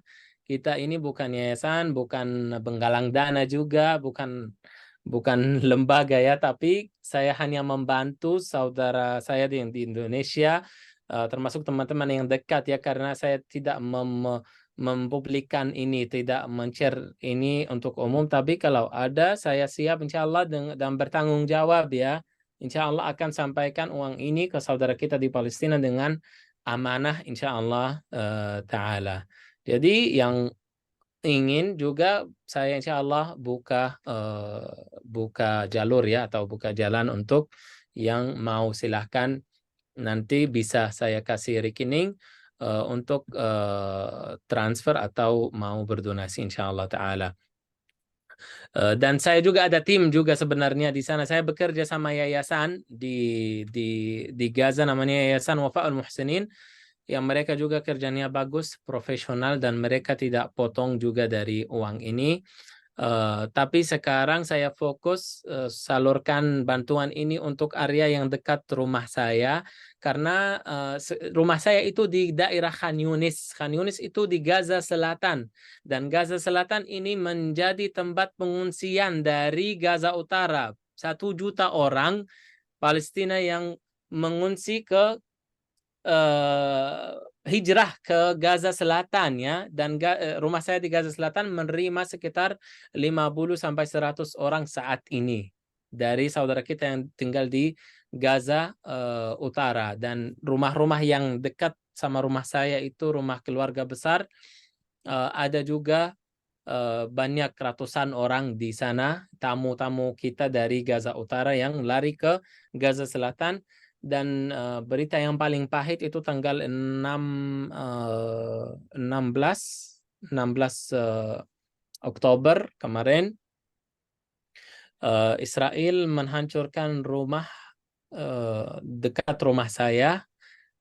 Sekitar 45 korban dari keluarga besar saya, ponakan dan sepupu dan tante, anak tante, cucunya, semuanya sudah menjadi syahid fisabilillah dari keluarga besar saya Al-Akhras. Dan itu berita yang sangat bikin saya sedih kemarin dan sangat stres juga.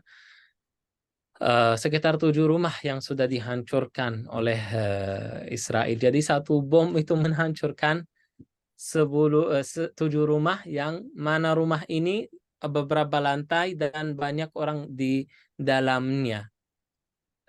Barusan saya cerita sama teman-teman bahwa rumah dekat saya itu menerima tamu yang mengungsi ke Gaza Selatan. Jadi banyak korbannya, bukan hanya keluarga yang tempati rumah ini, tetapi mereka yang meninggal syahid ini keluarga saya dan dari keluarga yang lagi pengungsi ke rumah dekat saya. Dan ada adik saya Abdullah yang alhamdulillah Allah Azza wa Jalla selamatkan dia, hanya terluka dan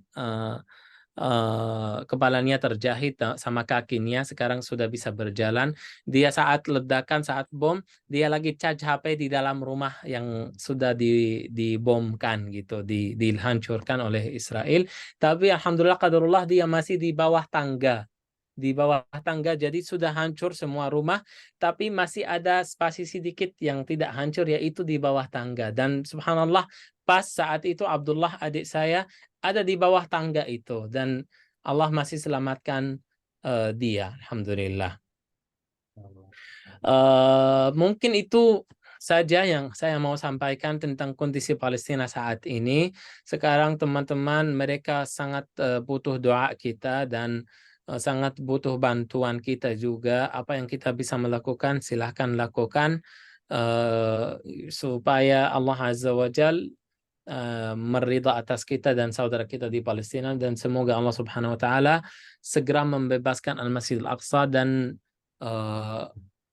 saya yakin insya Allah dan percaya kepada Allah Subhanahu wa taala, apa yang terjadi saat ini itu ada hikmahnya, dan insya Allah akan buat kita semakin dekat dan maju untuk memerdekakan Al-Masjidil Aqsa Al-Mubarak, ya. 10.000 jiwa ini, 10.000 jiwa, 10.000 korban ini, 10.000 syahid, darahnya ya akan menjadi insya Allah cahaya ya, untuk kita bisa menuju ke Al-Masjidil Aqsa Al-Mubarak, insya Allah ta'ala. Semoga mereka di tempat yang lebih baik jauh dari dunia ini, yaitu di surga Allah Subhanahu wa ta'ala.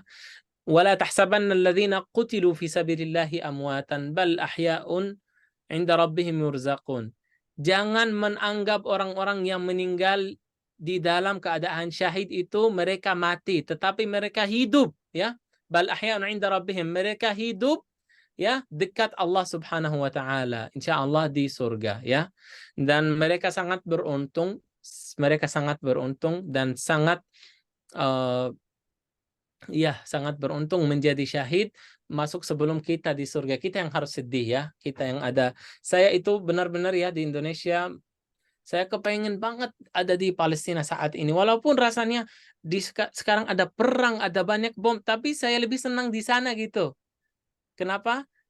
Saya itu kalau di sini, keluarga saya di sana, pikiran saya tidak tenang gitu. Tapi di sana ya udah jelas, saya insya Allah kalau kena bom, insya Allah menjadi syahid.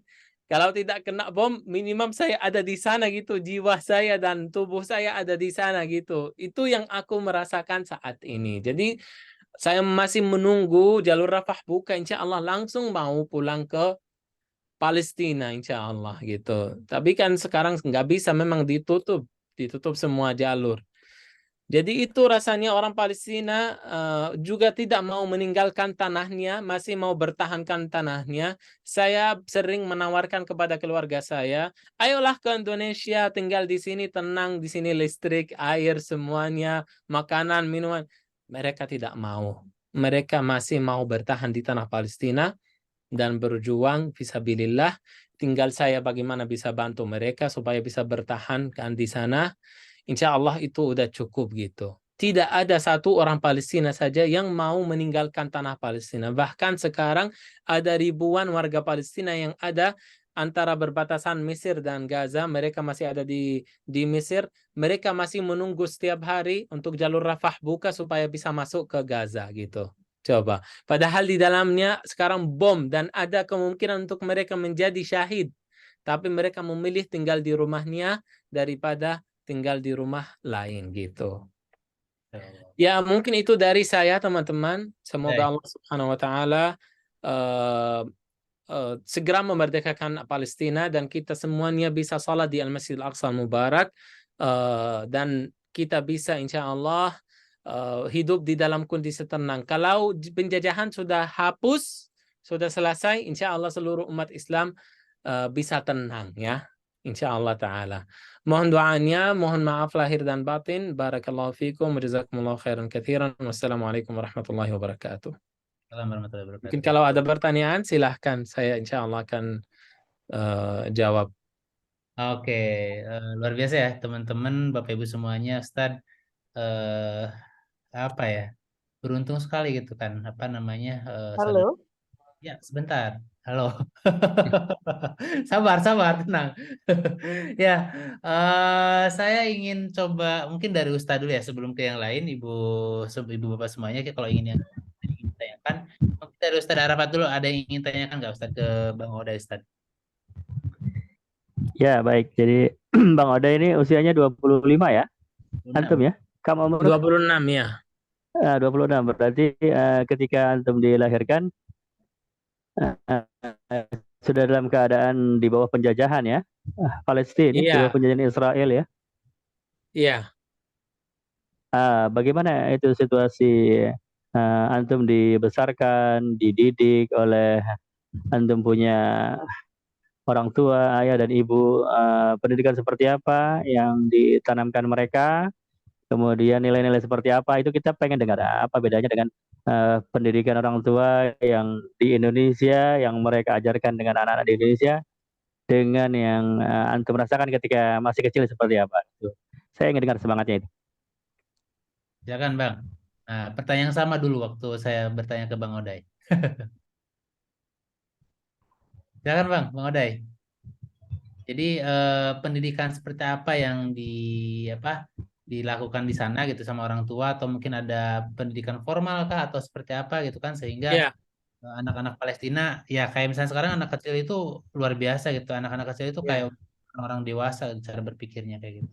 Iya, Masya Allah, ya baik.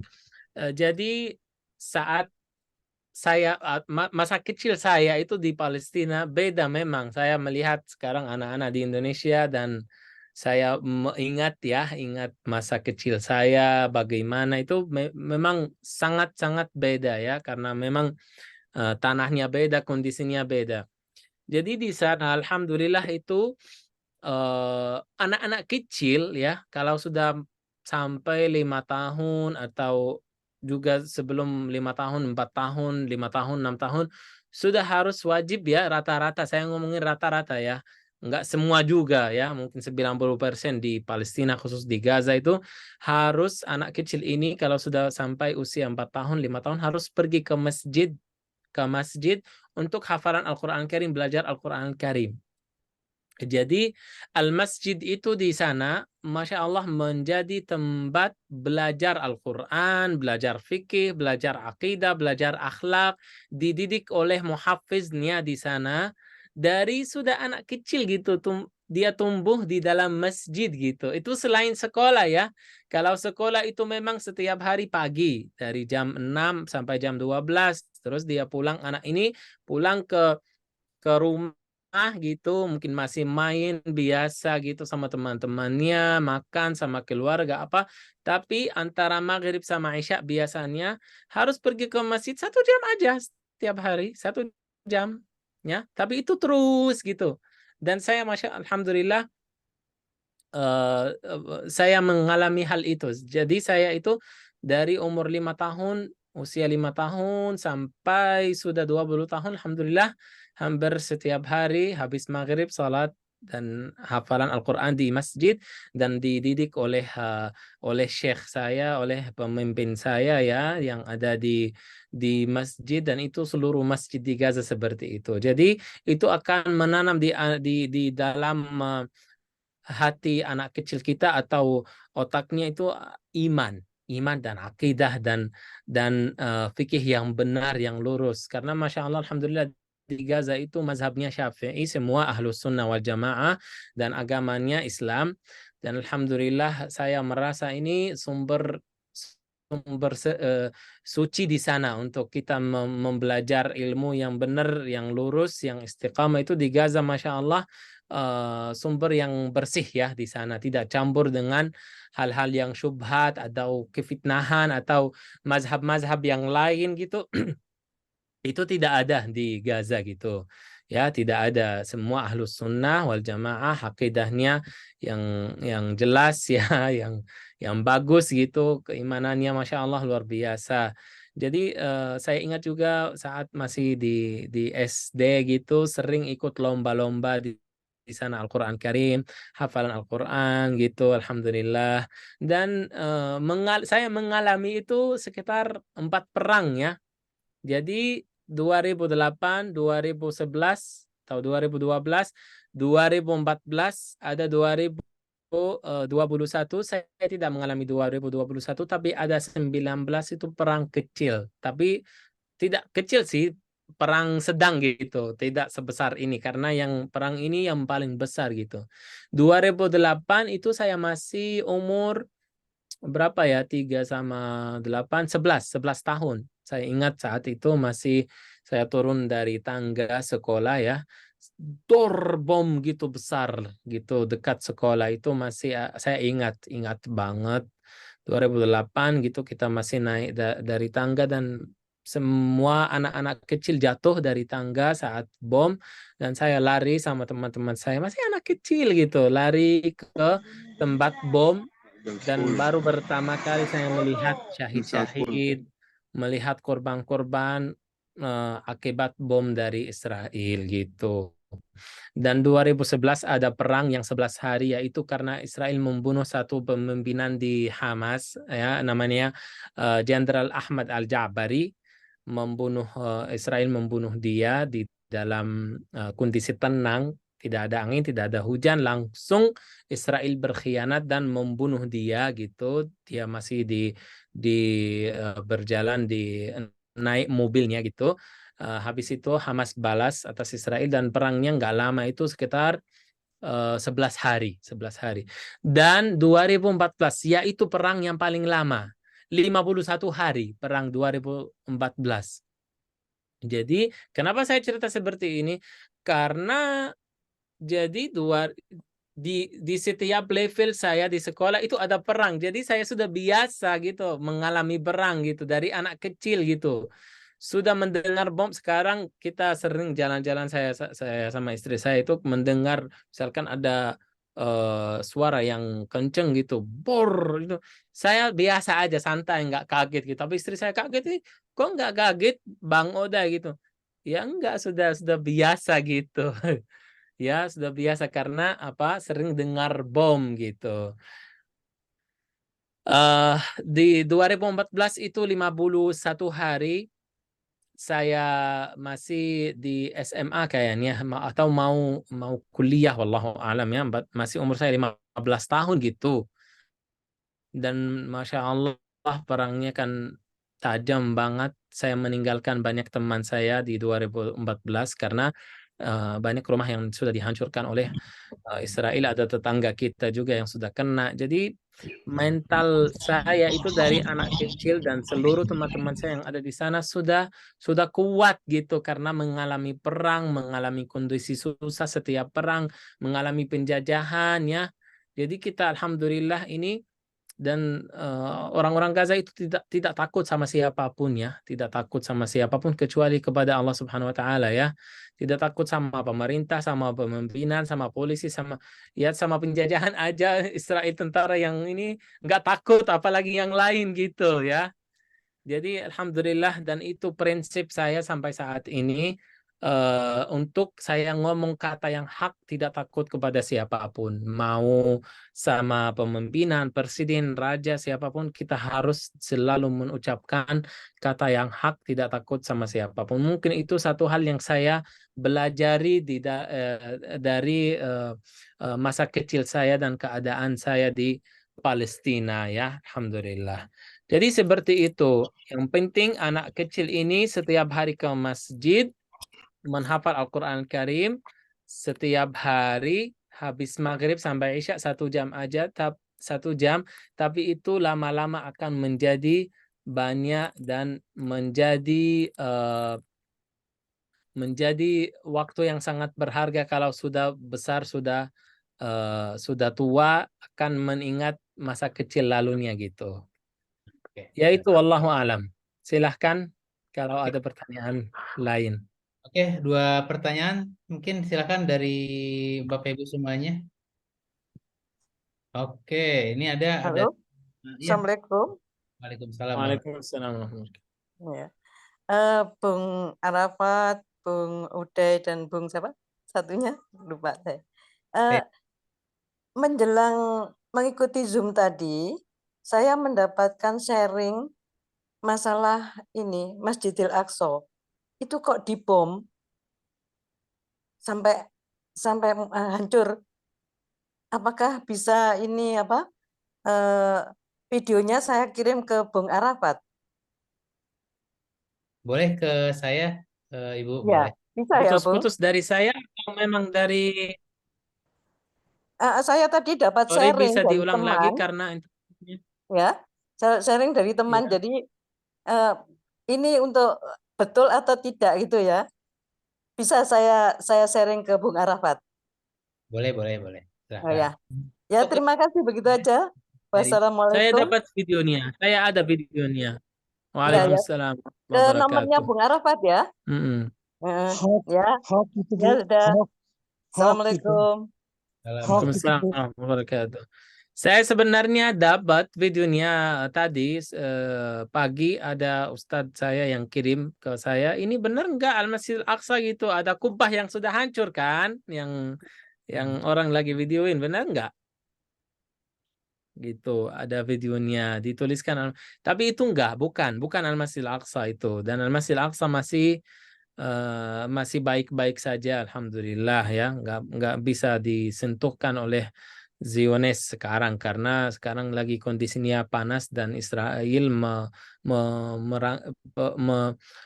meluncurkan banyak roket ke Gaza, jadi sekarang mereka lagi fokus sama Gaza bukan sama Al-Masjid Al-Aqsa. Dan itu namanya Masjid Al-Habib Muhammad di kota Khan Yunis, kota saya, Gaza Selatan, di Gaza ya. Itu dihancurkan oleh Zionis sudah 2 minggu yang lalu. 2 minggu yang lalu. Dan sampai saat ini Israel sudah menghancurkan sekitar 60 masjid di seluruh Gaza yang sudah dihancurkan ya. Dan teman-teman, kalau kita ada berita yang sampai ke kita, kita harus cari tahu ya, dan kita harus cari sumbernya dari mana ya. Jangan asal share saja sama teman-teman kita, nanti kita dosa kalau ini informasi yang tidak benar atau yang ada salahnya gitu. Jadi saya nggak pernah berani share sesuatu sama teman-teman saya di IG atau di WhatsApp kecuali saya yakin ya bahwa ini berita benar dan sumbernya benar, waktunya, tinggalnya, semuanya ya.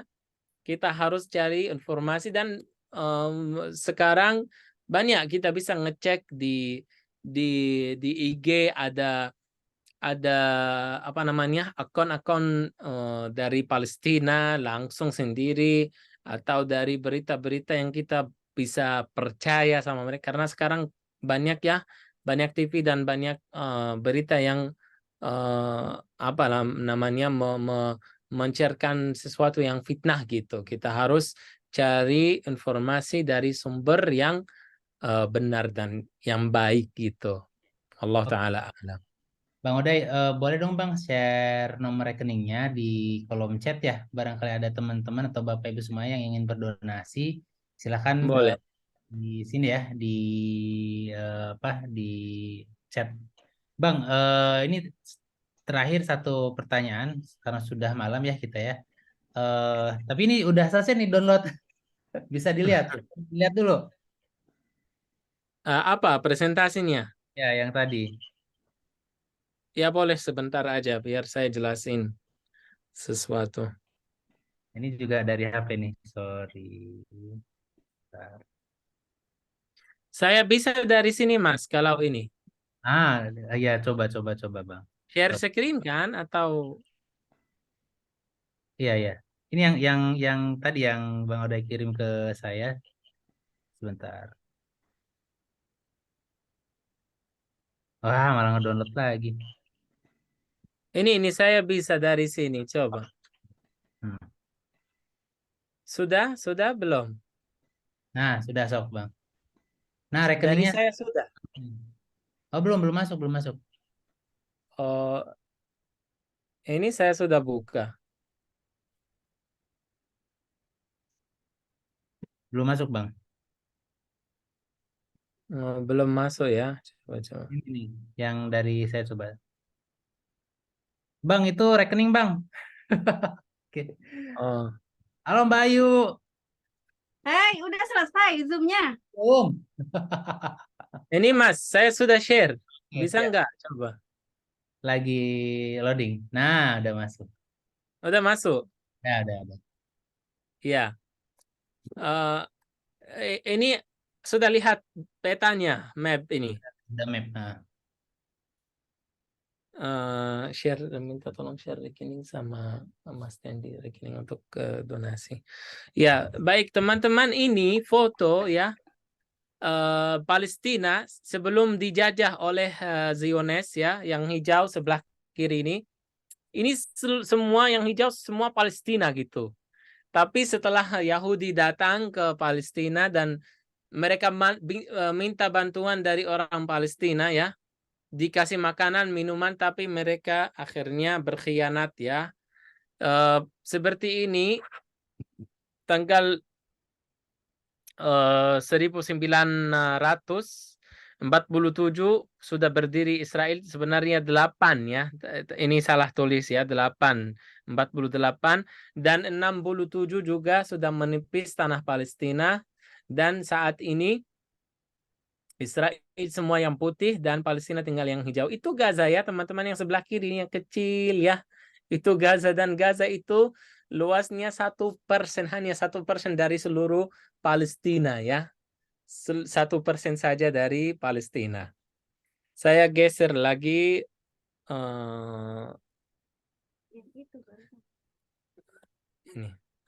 Ini teman-teman juga peta Palestina lebih dekat ya. Ini ada Gaza di bawah, tapi ini kok miringnya. Iya, nggak apa-apa. Ini Gaza di bawah, ini jalur Rafah ya teman-teman. Ini Egypt, Mesir di bawah. Ada Mesir, dan di atas ada Palestina atau Israel. Namanya Israel atau Palestina yang dijajah oleh Zionis. Dan ada West Bank atau tepi barat namanya. Sebelah tepi barat ada tepi timur yaitu Jordan, dan di atas ada Lebanon dan Syria. Jadi sekitar Palestina ini semua negara Arab, Egypt, Mesir, Jordan, Syria, Lebanon. Ya. Ini Masjid Al-Aqsa Al-Mubarak yang di dalam dinding ini atau berbatasan ini ya. Jadi bukan Al-Masjid Al-Aqsa bukan hanya Musalla Qubbatus Sakhra saja ini. Ini salah satu masjid dari Al-Masjid Al-Aqsa Al-Mubarak. Jadi bukan Al-Masjid Al-Aqsa ini, tapi ini salah satu masjid di dalamnya. Ini semua yang ada di dinding ini, kita lihat ya, berbatasan semuanya di dalam, namanya Al-Masjid Al-Aqsa Al-Mubarak. Dan di dalamnya ada 4 musalla. Ada musalla Qubbatus Sakhra atau Qubbah Kuning, dan musalla Marwani, musalla Nisa, dan Al-Masjid Al-Qibli namanya ya. Ada 4 musalla di Al-Masjid Al-Aqsa Al-Mubarak. Kan musalla itu lebih kecil dari masjid. Jadi masjid itu besar, yang kecil ada beberapa musalla gitu ya. Kita lanjut. Ini kok nggak bisa ya. Ini istri saya saat menuju ke Aqsa, alhamdulillah kemarin bisa salat di sana dan bisa menuju ke sana. Tapi saya tidak bisa masuk ke Masjid Al-Aqsa karena tidak boleh diblokir oleh Israel gitu. Walaupun saya orang Palestina ya, tapi tidak bisa gitu. Ini peta Gaza ya, jadi semua ditutup ya. Ini berbatasan merah, ini garis merah, ini antara Gaza dan Israel. Dan ada 5 kota di Gaza ya, itu Khan Yunis yang di bawah itu kota saya ya teman-teman. Dan ada Gaza Tengah dan ada Gaza City gitu. Ada 5 kota, Rafah, Khan Yunis, Gaza Tengah, Gaza City, dan Gaza Utara. Yang tadi saya ceritakan sama teman-teman, sekarang saudara kita di Gaza Utara sudah menuju ke Khan Yunis dan Gaza Selatan, yang rumah saya ada di sana. Ya. Ini kondisi Gaza saat ini dihancurkan. Sudah sekitar 50.000 rumah yang sudah dihancurkan oleh Zionis ya. Sekitar 20% dari bangunan Gaza itu sudah dihancurkan oleh Zionis di dalam 30 hari ini. Ya, ini kenapa harus kita bela Palestina. Saya tadi sudah ceritakan karena Palestina adalah kiblat umat Islam pertama dan Rasulullah Shallallahu Alaihi Wasallam menjadi imam semua nabi-nabi kita ya di Masjid Aqsa Mubarak saat Isra wal Mi'raj, dan tempat Isra wal Mi'raj juga masjid ketiga di dalam Islam dalam safar ya, tanah berkah. Dan di surat Al-Isra ayat pertama, tempat lahirnya dan meninggalnya para nabi-nabi, Ardul Mahsyar wal Mansyar, saat hari kiamat umat Islam dan semua manusia dikumpulkan di Palestina, dan tempat jihad fisabilillah sampai hari kiamat, dan tempat ribat juga ikatan Islam. Al-Aqsa menjadi tanah wakaf punya umat Islam seluruh dunia. Ya, ini surat Al-Isra ayat pertama tadi kita sudah ceritakan. Allah Azza wa Jalla berjalankan Muhammad sallallahu alaihi wasallam dari Makkah ke Al-Masjidil Aqsa Mubarak di Palestina ya, dan kita sudah jelaskan kenapa disebutkan Palestina. Ya, mungkin itu saja ya presentasinya cepat karena sudah ceritakan barusan. Dan ini istri saya perkenalkan, silahkan kenalan. Sini sebentar. Ini istri saya, Ayu Aida, Assalamualaikum. yang Waalaikumsalam warahmatullahi wabarakatuh, yang kemarin berhasil dan sangat beruntung masuk ke Al-Masjidil Aqsa Al-Mubarak Alhamdulillah. bulan Maret, dan Masya Allah, Allah Azza wa Jalla itu sangat baik ya, sangat memberikan yang terbaik kepada istri saya, karena kemarin ceritanya sangat susah untuk masuk ke Al-Masjidil Aqsa. Soalnya suaminya orang Palestina, kan dianggap orang Palestina sekarang teroris kan oleh Zionis gitu, dan oleh banyak orang di dunia ini. Makanya saya kemarin bercerita sama istri saya, ya Allah, semoga istri saya bisa masuk ke Aqsa. Kenapa? Karena suami orang Palestina. Terus kita ada rumah tahfiz di Palestina namanya Aida Jannah. Dan apalagi ceritakan, silahkan sampaikan sedikit ya. Ini masalahnya ada waktu nggak dari Mas Tendi nih? 5 menit lagi deh, 5 menit. Habis itu Ya, Oke, 5 menit ya. Sebentar saya jelasin poinnya. Sebenarnya tadi itu presentasi ada peta ya. Peta itu sebenarnya saya bisa menjelaskan lebih detail karena kalau Bang Ode kan mungkin bahasanya gitu ya. Kadang-kadang banyak yang tidak tahu bahwa Gaza Palestina kan antara Gaza dan Aqsa itu sudah dipisahkan gitu. Udah dipisahkan tapi masih dalam satu area, satu tanah Palestina gitu. Dan alhamdulillah kemarin sebelum ke Gaza saya pergi ke Aqsa ya. Jadi selama Bang Ode selama ini cerita tentang Palestina, saya hanya bisa membayangkan tapi masih belum touch sampai dalam gitu. Karena belum pernah ke sana gitu. Jadi saat saya bisa ke sana, ke Aqsa, alhamdulillah setelah itu langsung ke Gaza. Dan itu kenangan indah buat saya pribadi, juga buat Bang Ode mungkin ya, karena 5 tahun belum pernah pulang ke Gaza, baru kemarin pulang ke Gaza, sempat melihat indahnya bagaimana Gaza, tapi kalau kita ke sana lagi, Gaza sudah hancur, tidak seperti yang kemarin lagi, gitu. Itu mungkin sedikit dari saya, mudah-mudahan kita semuanya bisa sholat di Masjid Aqsa. Insya Allah. amin ya rabbal alamin. Ya, Ayu. semoga semuanya insya Allah bisa umrah dan Amin. salat di Al-Masjidil Aqsa Mubarak. Iya. Amin ya rabbal alamin. Mungkin itu ya, Makasih. Bang Oday, Mbak Ayu, terima kasih udah nongol nih. Ustaz. Ini rekeningnya belum dikirim nih di chat. Sudah. Di chat Sudah. saya ya. Oke, ada. Wah, nomornya nomor baru. Itu nomor khusus sebenarnya. Nomor Oke, khusus perubahan. siap. Nah, teman-teman kalau ada yang ingin donasi, sebentar saya sharekan di chat ya. Oke, gimana sih?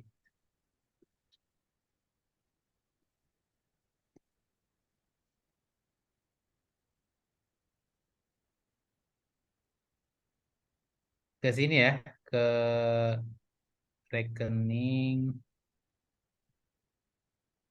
BSI. atas nama Odai Ahras. Nah ini ya teman-teman silahkan. Langsung aja rekeningnya Bank Syariah Indonesia gitu ya. 6.077 6.007 6.000